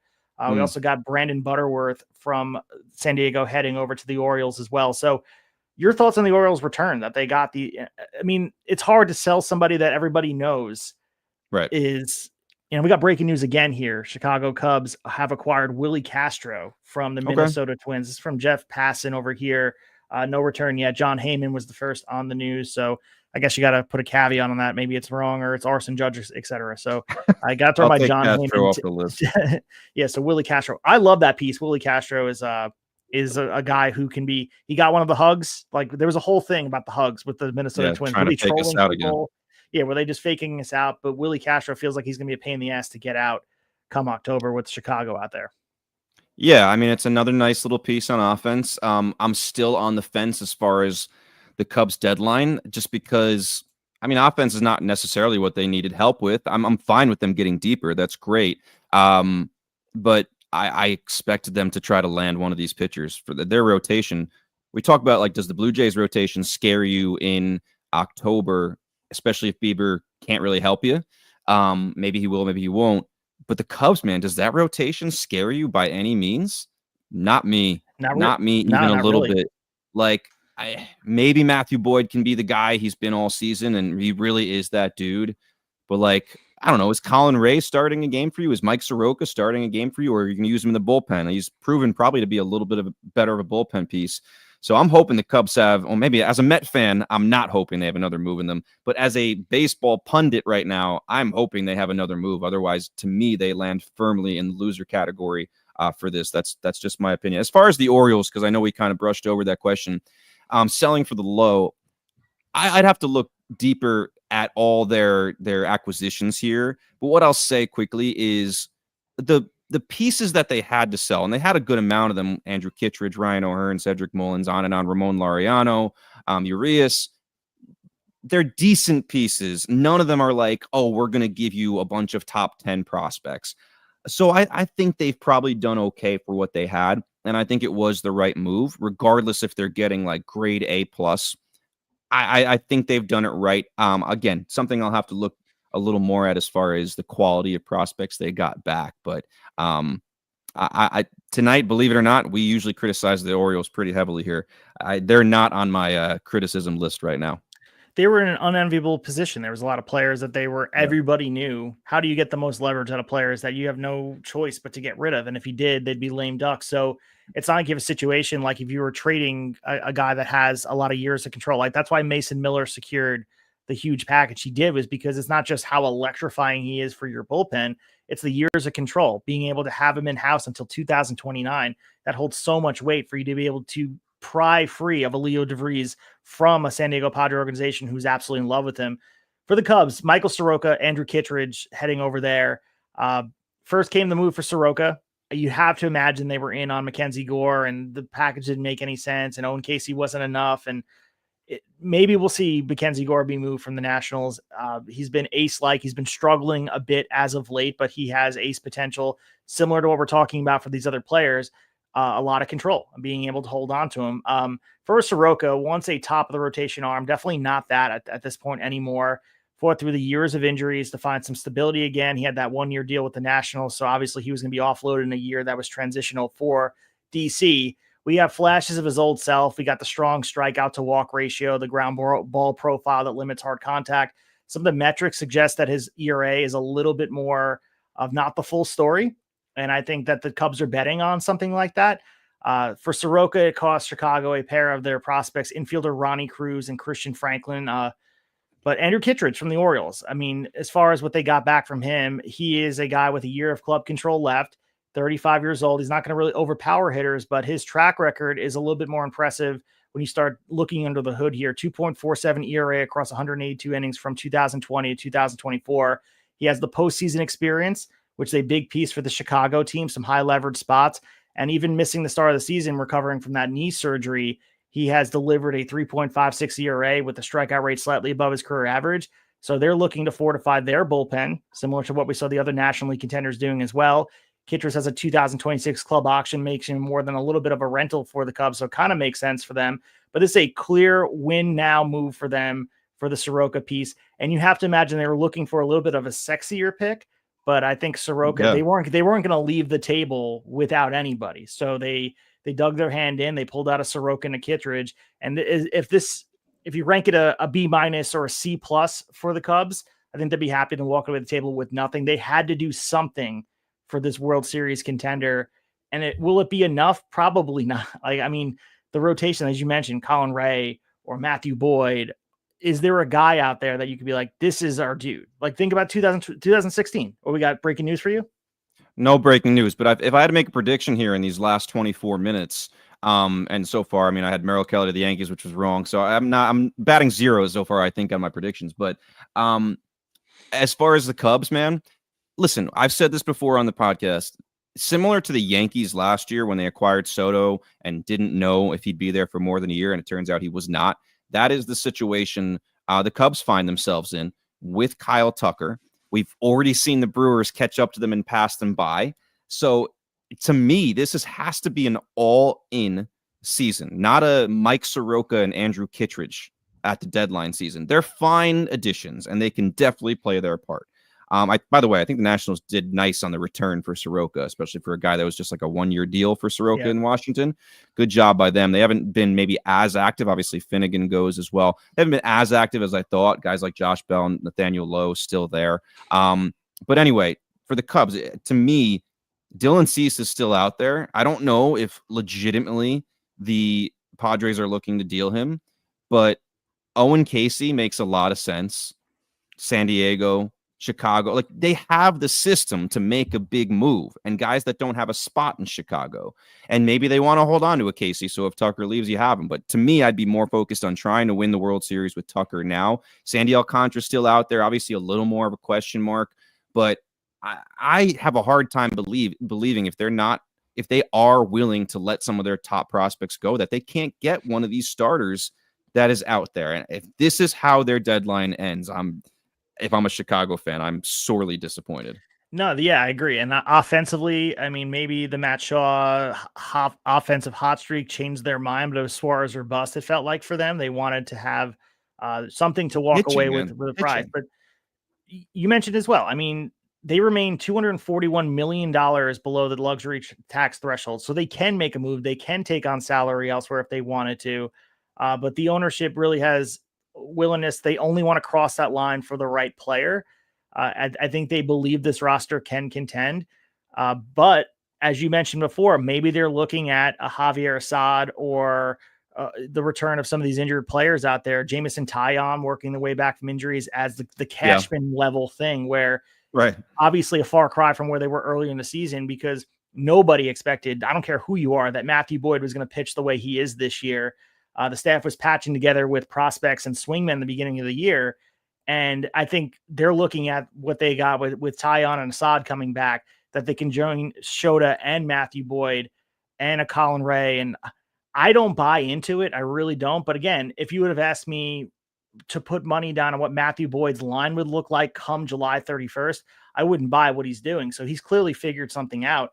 Maybe their front office and their scouts believe that they can get the best out of a guy like Soroka and turn him into what Boyd became in a short period of time. But do you really want to bet on that? Like you said, with the pressure that Tucker may walk next year and you walk away empty-handed and you don't have a World Series to show for it. Yes, you got 2016. There's not as much pressure when you have the curse of the Billy Goat looming over you, but this is a big moment for Jed Hoyer. You have to go out there. If you can't re-sign Tucker, you have to at least walk away with a World Series, because you're going to have the same pushback that the Yankees front office got from their fan base when Soto walked away. And you can cope and you can try to figure out ways to make it feel better. The only way you're going to feel better if there's a parade downtown Chicago. Yeah, man. I said last episode, I didn't like the Jed Hoyer extension right before the trade deadline. Like, make the guy feel like he needs to make a splash. Although Ricketts, I don't know, man, maybe they wanted to be conservative. We've seen that before, where they want to kind of be careful with money, even though they're supposed to be a big market team. But yeah, to me, they stand out as as a bit of a disappointment right now. I wonder if Cub fans feel the same way or if they're content. But to me, you look at their arch rival right now in the Milwaukee Brewers, and that rotation is a lot more scary to me as someone who roots for another National League team.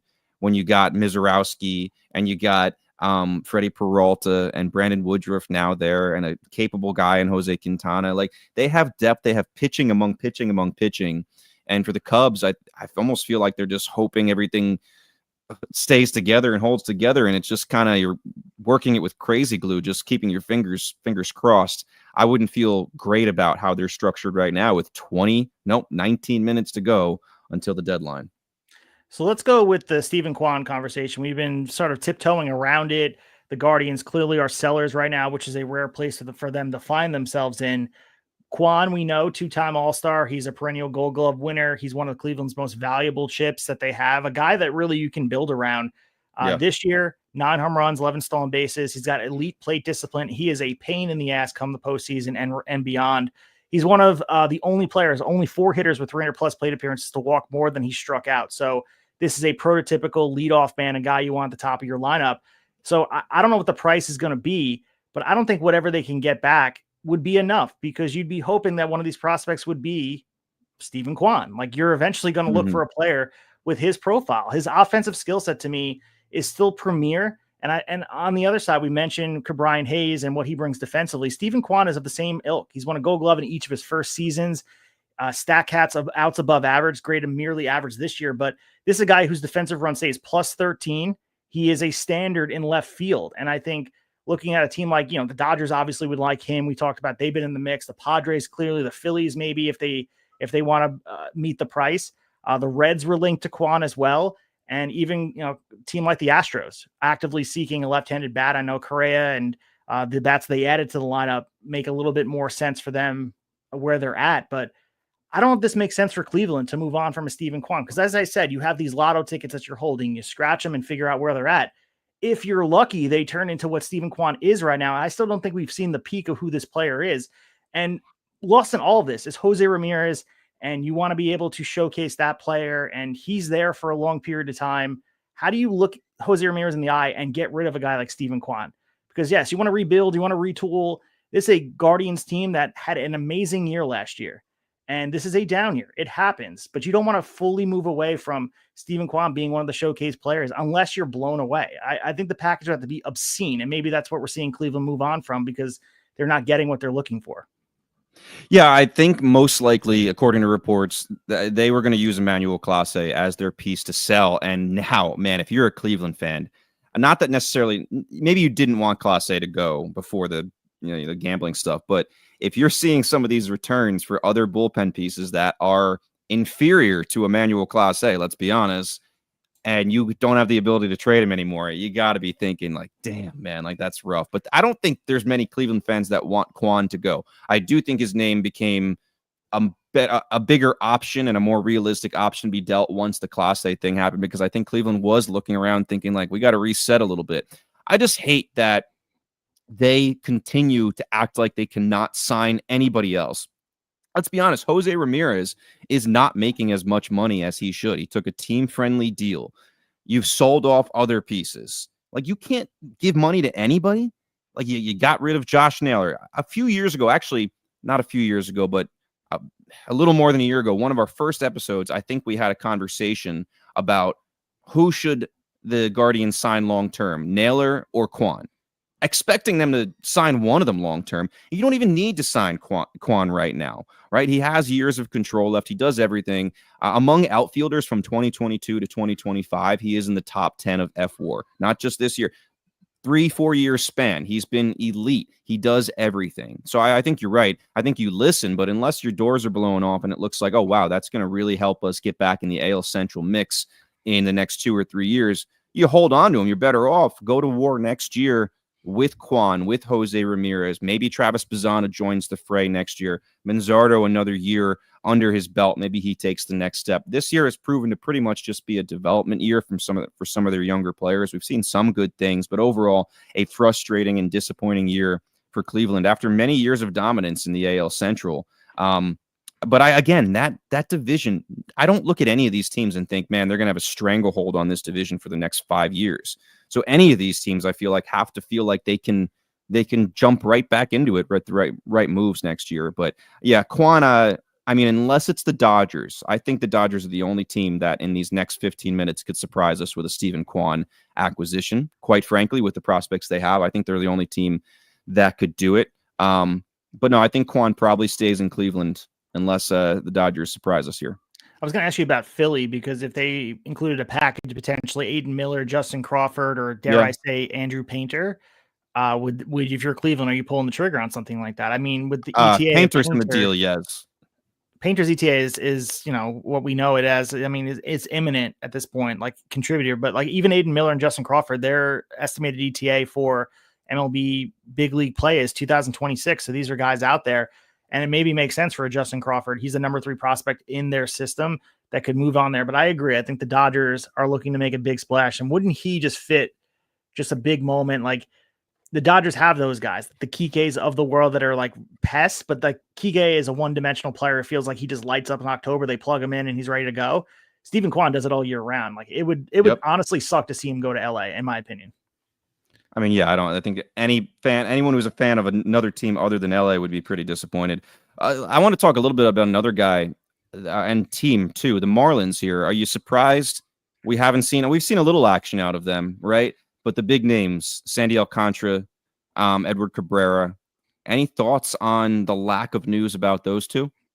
I think not trading Sandy is almost egregious, because you have to move. I understand he wasn't showcased and maybe they're getting the low ball offers, and to see the Astros were interested in him. And I know the Astros their main target was Dylan Cease, and they're trying for a bigger, more long-term swing with the Sandy Alcantara. I don't know. I think Houston, the Marlins are engaged in the discussions about a deal that would send him over there. But I think the way it went down this year, I think they were trying to use the first half of the year to showcase Sandy. And I think everybody in-house knows what Sandy can do there. We've seen him at the highlight. For them to sell him low, I feel like that's why the Marlins are pivoting from some of these deals. Look at what he did. I mean, he missed the entire season last year. He had struggled in his return. 6.36 ERA. We know the story here. His strikeout rate has plummeted. This is not the Sandy that we know, but maybe it's what teams are arguing to the Marlins of, this is the Sandy who he is now, so we're not going to pay you. But this is one of their most valuable trade chips, and because he's looking at the contract, he'll make $17 million in both 2025 and 26. He has a $21 million club option for 2027. Obviously, the front office could afford to wait until the offseason. Maybe teams get more clarity of like, oh, we need pitching, or we're reset. We'll have a full offseason with him. And maybe a stronger finish for him in Miami will like boost his value. But I think right now, like if you're Houston and Miami, I feel like they match up a little bit better. So yes, I am shocked. We have breaking news here that the Boston Red Sox are acquiring right-hander Dustin May from the Los Angeles Dodgers. I don't think we'd be seeing the Dodgers offloading players, not getting people in. We've heard this rumor for a while. Even May seemed to kind of think that he may be gone soon. But again, it's just, listen, the Dodgers rotation coming in, it felt like he was 10 deep, and now they're getting healthy. And May's had some struggles. So some people thought maybe he would just head to the bullpen. But I'm anxious to see what the Red Sox are sending over to the Dodgers. Interesting. The Red Sox now almost like LA East with Walker Buehler and now Dustin May there, kind of the Dodgers scraps. The Red Sox have been relatively quiet. Again, there was two teams I've said for weeks now that I felt like held the keys to this trade deadline, the Red Sox and the Diamondbacks. The Diamondbacks have been active. Red Sox not so much, and really the Padres have been the team that kind of directed things a little bit here. There was other news too, and this is smaller, but Bailey Falter headed to the Royals. So the Royals, again, very interesting, understated deadline, and it all started with the Seth Lugo extension, one of the pieces that would have been so attractive to contenders. They said, no, you know what? We're going to stick in this. We're going to bring Seth and keep him here around. And now they've made a few moves. The Freddie Fermin trade where they brought in Ryan Berger, a younger starter, and now Bailey Falter, like a little rotation depth that I like it. It's just different from what anyone else has done today. But kudos once again to one of my favorite GMs, JJ Piccolo. Good job for Kansas City, in my opinion. So for the Marlins situation, I know they're sitting at 52 and 55. They're 9 games back from the NL East for the wild card with the extended playoffs. They're not too far out. They're in shouting distance of being 7 games back, which again, you can probably convince yourself with how they played this year, if you're the most delusional fan, that they can be competitive and play for that. And Peter Bendix, we know that he plays the long game. He's done a really good job constructing this team and finding value. So that being said, looking at Twitter and watching Marlins fans, I follow a lot of Marlins fans and they follow us back at Tablesetters. So they're a very passionate fan base out there. I think there's a misconception that the Marlins fans are not as involved. They are. There's a lot of really passionate Marlins fans out there. Most of the conversation was, we don't want them to sell. We don't want to move on from Edward Cabrera. We don't want to trade Sandy Alcantara. Are you more of the belief they just haven't had the price met, or do you believe the front office believes this 52 and 55 team could actually vie for a playoff spot from this year till next? No, I think Bendix is a guy who keeps his eye on the prize and sticks with the plan. I think he's also the kind of guy who has very specific targets when he talks to these teams and knows who he wants. And if that's not the case, then he moves on. Because the other thing is, Sandy Alcantara still has control. So I've heard some people say they could probably get more for him in the offseason. Like, let him prove that he can finish the season healthy, right? Have some more good starts under his belt, hopefully. And then you trade him in the offseason if you don't see him as a part of the future.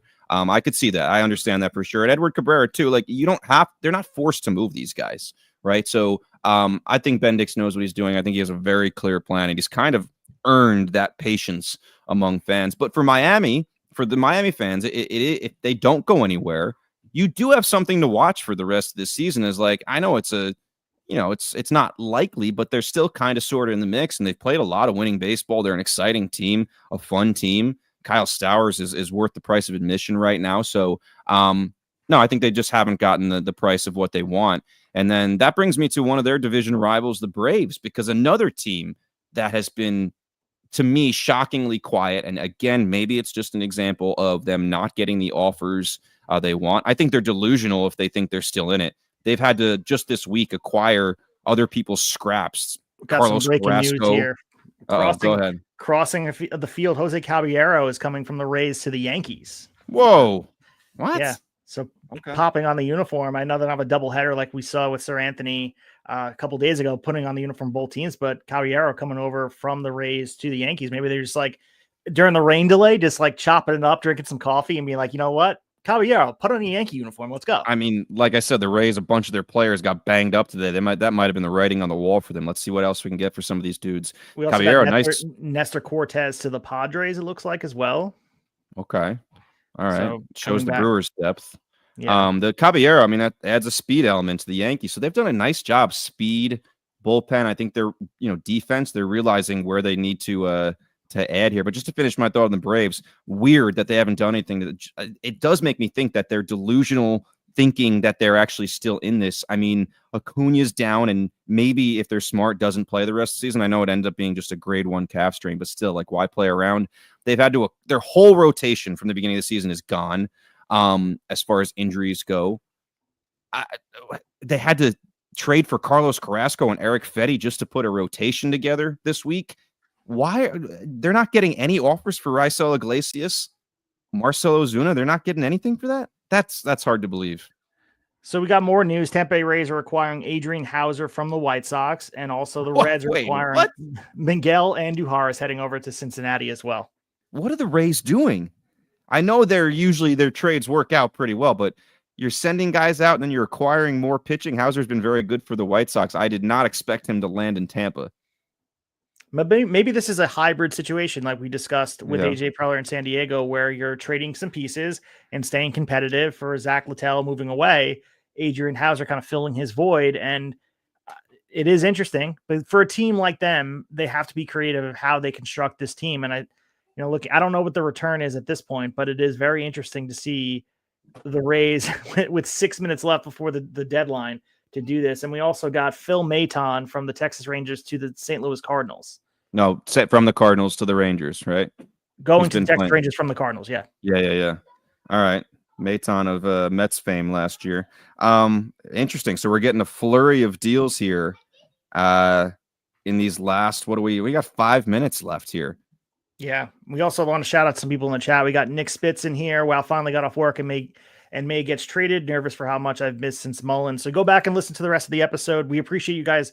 396 of you guys listening here live in the chat for the metric going up and down, spending your deadline with us. I don't take that lightly because I know there's a lot of sources of baseball news out there for you guys hanging with us. And if you do like what we're bringing you guys here, follow us at Tablesetters Pod, Instagram, Twitter, leave a 5-star review on Apple and Spotify. That's how we're able to fly up the algorithm. And we talk baseball every single week of the year, even in the off season. So a lot of great guests on here and stuff. So if you guys are joining us for the first time, and a lot of you guys probably are, we do appreciate you. Absolutely. We've enjoyed kind of seeing the numbers on the live stream here. I will say for the Braves too, I've seen some tweets out there, and these aren't necessarily the most dependable sources, but there is some chatter among Braves fans that apparently Marcell Ozuna might be blocking a lot of different trades to other places, which would kind of suck for Atlanta, especially if there's some decent returns out there. But he does have that ability, so that is an underrated part of the discussion. And there's another report here that the Miami Marlins will not be trading Sandy Alcantara today. That was from Craig Mish, who covers the Marlins. So that's kind of confirmed that Sandy Alcantara stays. Maybe he's dealt in the offseason. Yeah, I would imagine that. And again, if things would have went differently with how Sandy performed this year, I think certainly he would have pitched well, and then he would have got traded for a high package. But because the Marlins are confident in who he is, they see him on a day-to-day basis. They don't want to sell him low. And maybe they think that the gloss of the offseason can cast and kind of raise his stock a little bit by default. So I don't blame him for doing that. Edward Cabrera, maybe just continue to hold on to him, and you can be a Marlins franchise that bucks the trend of who they used to be. We don't want to be a factory for other teams. Looking at the Braves MLB trade rumors page, and that's what I'm been using. So if you guys go to MLB trade rumors, great site, and they separate by team and by headline stuff. Updates wise, it's interesting because there's been 2 updates since yesterday where they sent down Anel De Los Santos down for assignment. Tigers acquired Rafael Montero from the Braves, and then the Braves select Carlos Carrasco, and then that's it. They've been quiet for the whole day, and they're a team, whether it be Sean Murphy, Racel Iglesias, all these pieces that you felt like were going to go, they've been dead quiet. Someone needs to poke the Atlanta Braves front office and say, like, guys, you guys remember it's July 31st? It's like the Cashman meme, which is under every Yankee post of him in the sleeping bag, which he probably hates. He took that photo because it's under every single thing, which it pops me every single time. Oh, it's fantastic. I mean, we have several notable names here, man, that we really expected, not necessarily all of them definitely going, but the fact that there's this many names that have been some of them have been in deadlines for a very long, some deadline rumors for a very long time, for like months now, that unless something changes in these last couple minutes, or maybe after the deadline, we get some news that's trickled down a little late, are staying put. We've mentioned Mitch Keller plenty of times. A few weeks ago, a lot of people thought he might be the biggest pitcher moved, or one of the 3 biggest pitchers moved. Starting pitching just has not been the focus of the deadline, which is very interesting. Bullpen deals everywhere. Zach Gallen, we mentioned Stephen Kwan, we talked about him at length. Mackenzie Gore, Luis Robert, Joe Ryan, Dylan Cease, Luis Severino stuck in Sacramento hell. Charlie Morton, who suddenly got a lot of traction in the last week or so, like he might be an acquisition. Sandy, we just mentioned. Griffin Jackson, the bullpen, Edward Cabrera. Like, there's a lot of guys. Verlander's name came out the last couple of days. Like, San Francisco may look to move him somewhere. So a lot of guys that we expected maybe finding new homes have not. It's just been a bullpen deadline for the most part. I got to ask you, because we're going to wrap up soon.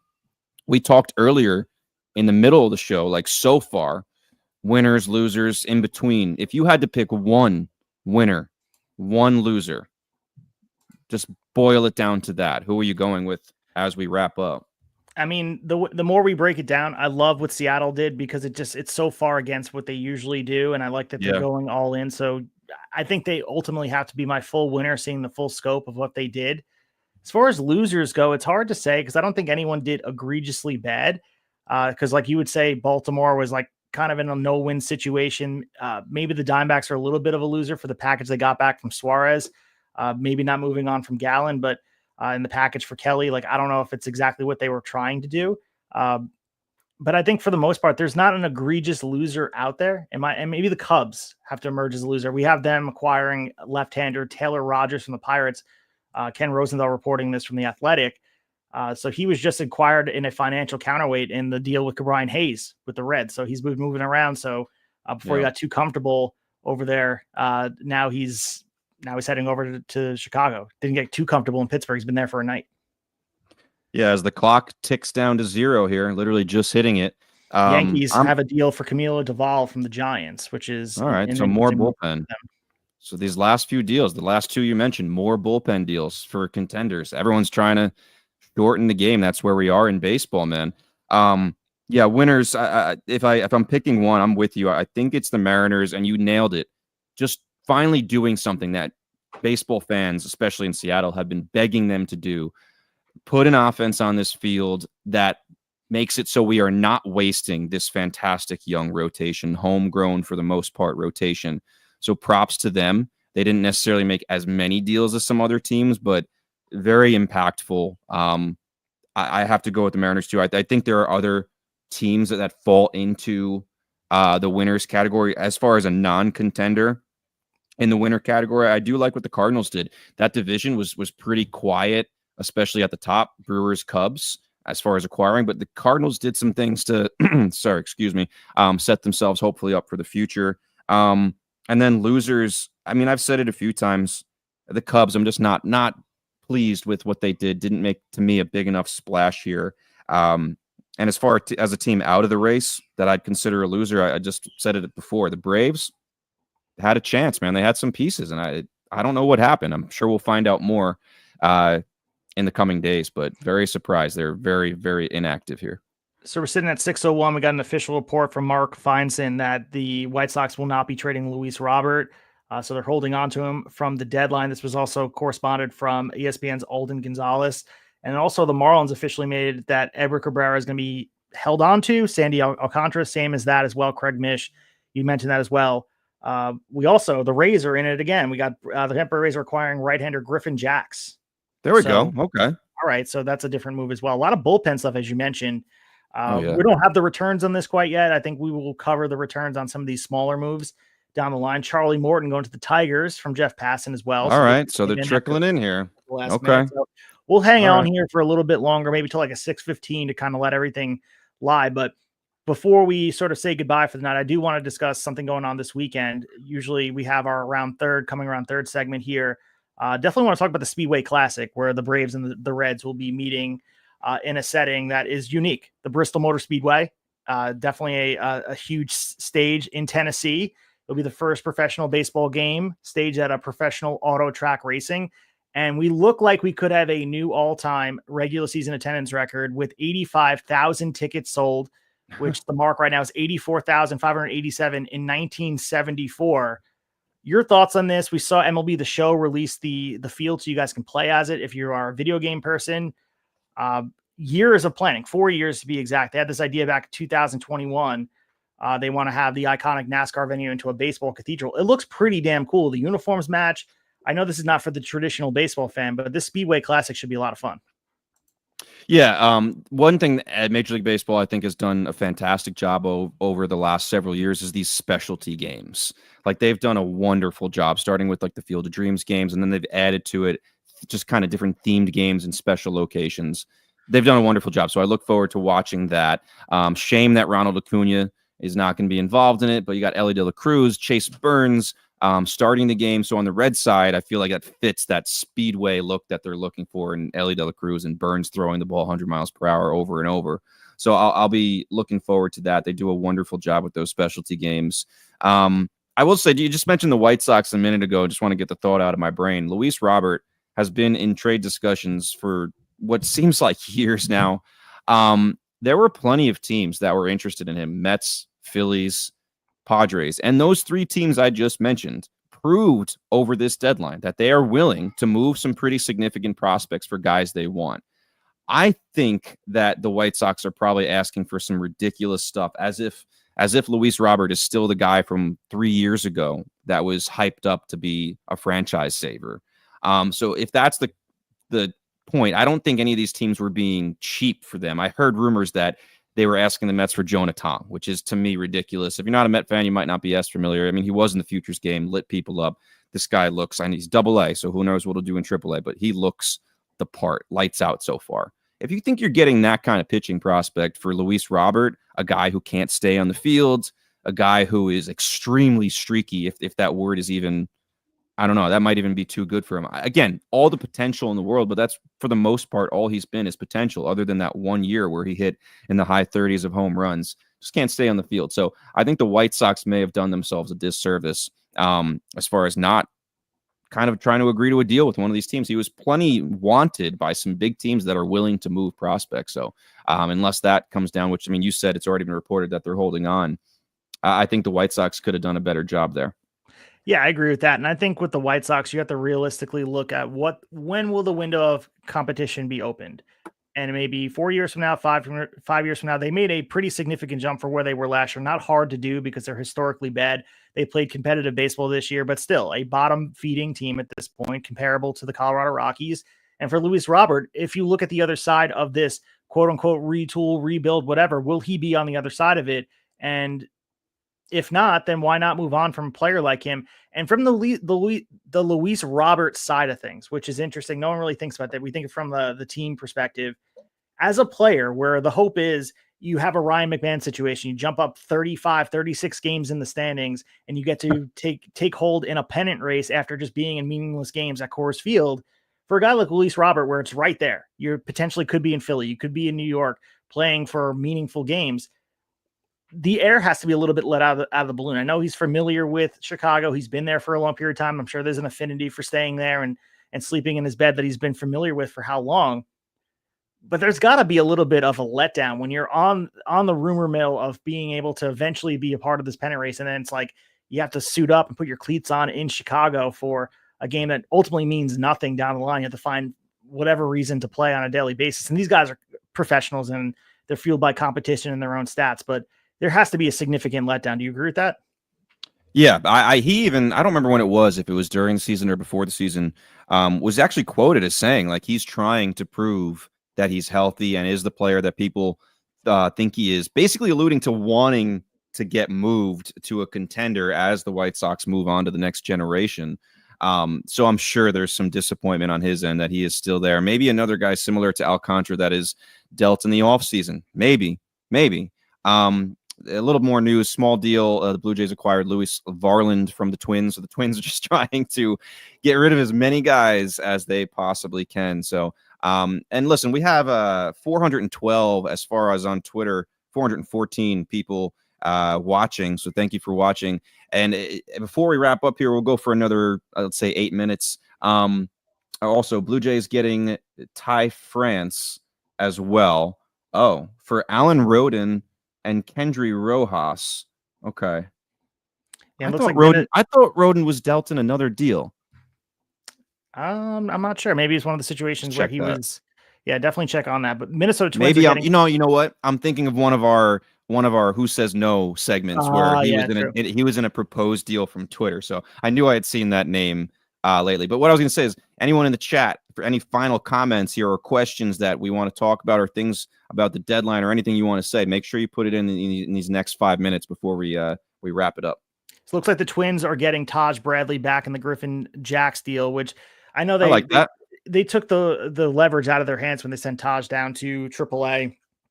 I mean, this is a guy who, I mean, the thing is though, you being a pessimist on it, if the Rays can't bring the best out of you, what is he really going to do? So that's part of it, but he's a talented pitcher. We've seen glimpses of it, but right before the deadline, he kind of gets thrown in there. He might've been a piece that could have been highly touted, similar to all these other pitchers we've been talking about for a team looking for a starter, but it didn't go his way this year.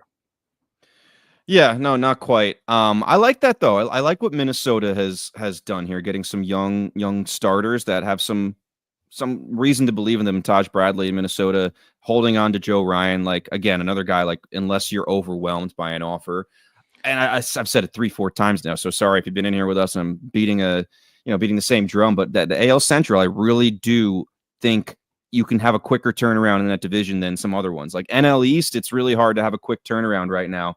Oh, wow. I just looked at the screen and I missed a word. It says the Guardians are not trading Steven Kwan, but I didn't see the not at first. And I was like, oh my God, this is a great cliffhanger. It doesn't say to who, but no. So they're not trading Steven Kwan. So again, Steven Kwan, Joe Ryan, they fit into the category of they have control. They're good young players. Like unless you're getting a franchise reset group of players that you can hang your hat on, you don't move those guys. So they made the right moves there.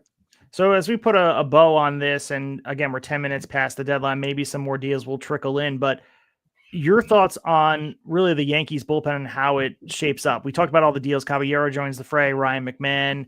They made a lot of light defensive minded moves, bench players, explosive type of players that can bring a little bit of a boost. But as far as the bullpen goes, I've seen some projections right now. And I mean, Yankee fans are some of the most nearsighted and reactionary fan base out there. And I'm one of them. I see David Bednar being slotted in as the closer right now. And Bednar, Williams, Weaver are your choices here. Are you saying that to me right now that Bednar will be the closer, or do you think this is Devin Williams' job to lose? I think it's Williams' job to lose, and there might even be a situation where if he loses it, it's Weaver's first. That bullpen is deep as hell now. They added so many pieces to that pen. It's actually pretty incredible. And that's the theme around this trade deadline is as many contenders as possible tried to add multiple pieces to their bullpen. So it's a big debate right now. Who has the best bullpen in baseball? Is it the Padres? Is it the Phillies, Mets, Yankees? I think they all have a case, to be honest. Yankees might have the deepest, though, as far as guys. But again, a lot of those guys, closers that are not going to be closing, similar to how we talked about Ryan Helsley earlier, are there going to be a little bit of a letdown in any of these guys' performance when they're not in the ninth inning? I think that's something to watch. We'll see. We'll see. I think it's still Devin Williams' job going forward. I know he just blew the save last night, but I'd be surprised if he doesn't get another chance before they give it to somebody else. So with the deal, obviously, with pretty much everything done as far as these players we thought would be traded, Mitch Keller was one of those players that we thought may have been traded. There was a report yesterday that Mitch Keller was going to be staying with the Pirates. Are you surprised by that? Is this someone that you're looking at? I mean, he is 28 years old. Maybe he could be moved during the offseason. The Blue Jays were interested. The Red Sox were interested. And I feel like the Red Sox didn't get the guy they're looking for. They were in on Merrill Kelly. They were in on some people. Do you think the Pirates made the wrong decision by not trading him? Or are we seeing a Seth Lugo-esque type of extension on the way for a guy who's really exceeded a lot of expectations in Pittsburgh? Again, I don't know the offers. So again, this is all speculation when we're trying to figure out was it a good move to keep him or not.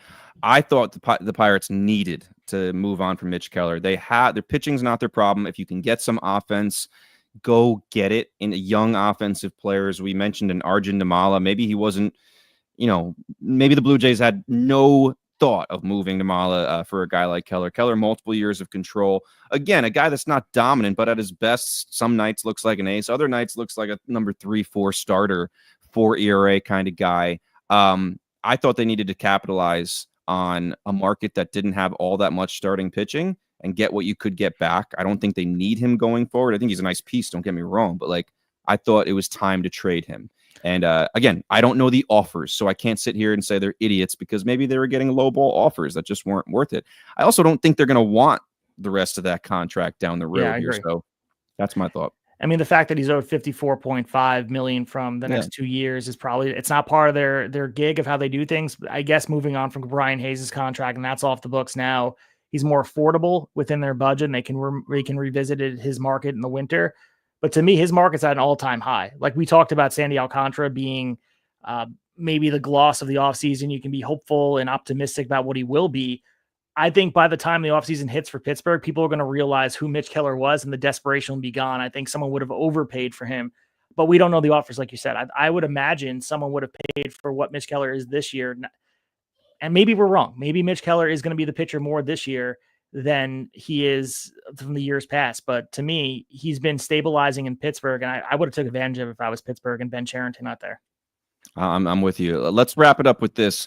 Not the whole deadline. We've been on here for about an hour, almost 2 hours now.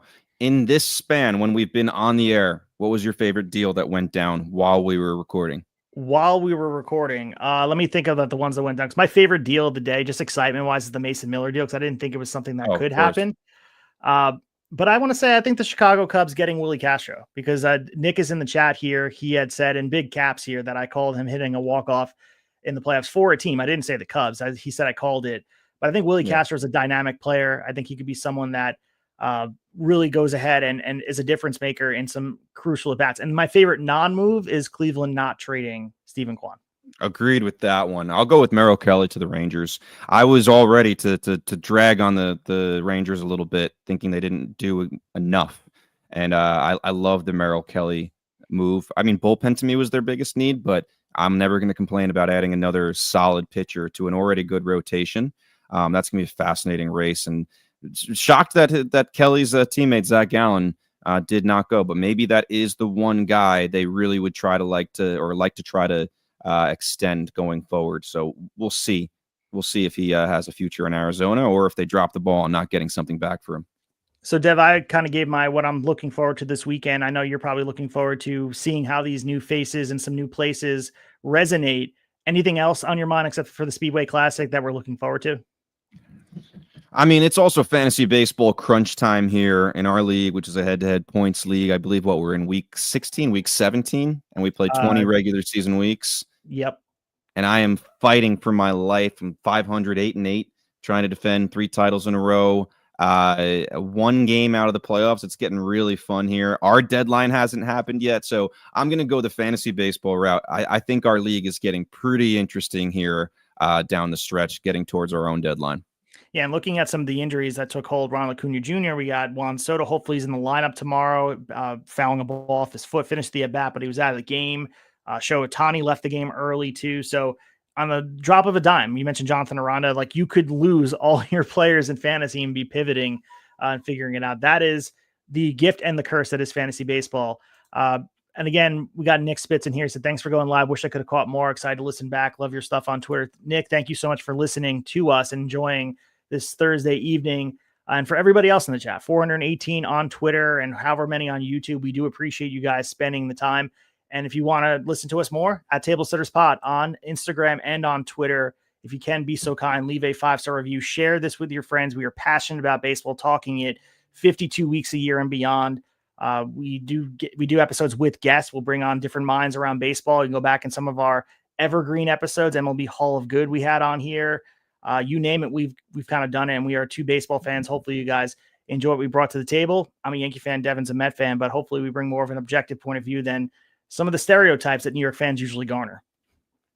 Yeah, a lot of people on Twitter reinforce that stereotype with the we got a last minute deal here. Kansas City Royals acquired outfielder Mike Yastrzemski from the San Francisco Giants.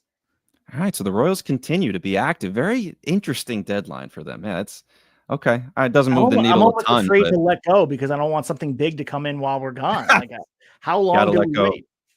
I mean, my kids upstairs sound like they're in like Royal Rumble right now. So if I hang on much longer, I don't know, might not be good for me. You might be DFA, Devin. That might. I may. That's you. You might be right. But yeah, Royals. Mike Yastrzemski, I can see him. He fits the Royals mold a little bit. I could see that. So, Devin, any final thoughts as we wrap up here? Again, you guys, if you're new here, follow us on Instagram and on Twitter, our Tablesetters Pod. Join the conversation. I love the baseball community. Everybody in the chat, we thank you guys for enjoying the time. Listen to us. Give us your feedback on what you thought. And we hope on going live more often than not, because this was a lot of fun. Yeah, we gained a few subscribers on YouTube too, to get 400 something people on Twitter watching us. That's fun. So thank you guys for tuning in. Let's go Mets going forward. Hopefully Francisco Lindor and Pete Alonso can find their bats somewhere going forward, because bullpen doesn't help you on the offensive side. So we'll be back early next week discussing all the fallout of the trade deadline. If there's any other deals that sneak through, we'll certainly be discussing them on Twitter and talking about the rest of the regular season in baseball. Looking forward to October. Enjoy us on the ride. So we will be back next week talking all things baseball. We thank you guys for joining us for our first live episode. We have been Tablesetters, and we'll talk to you after a while. High fly ball into right field. She is gone. In a year that has been so improbable, the impossible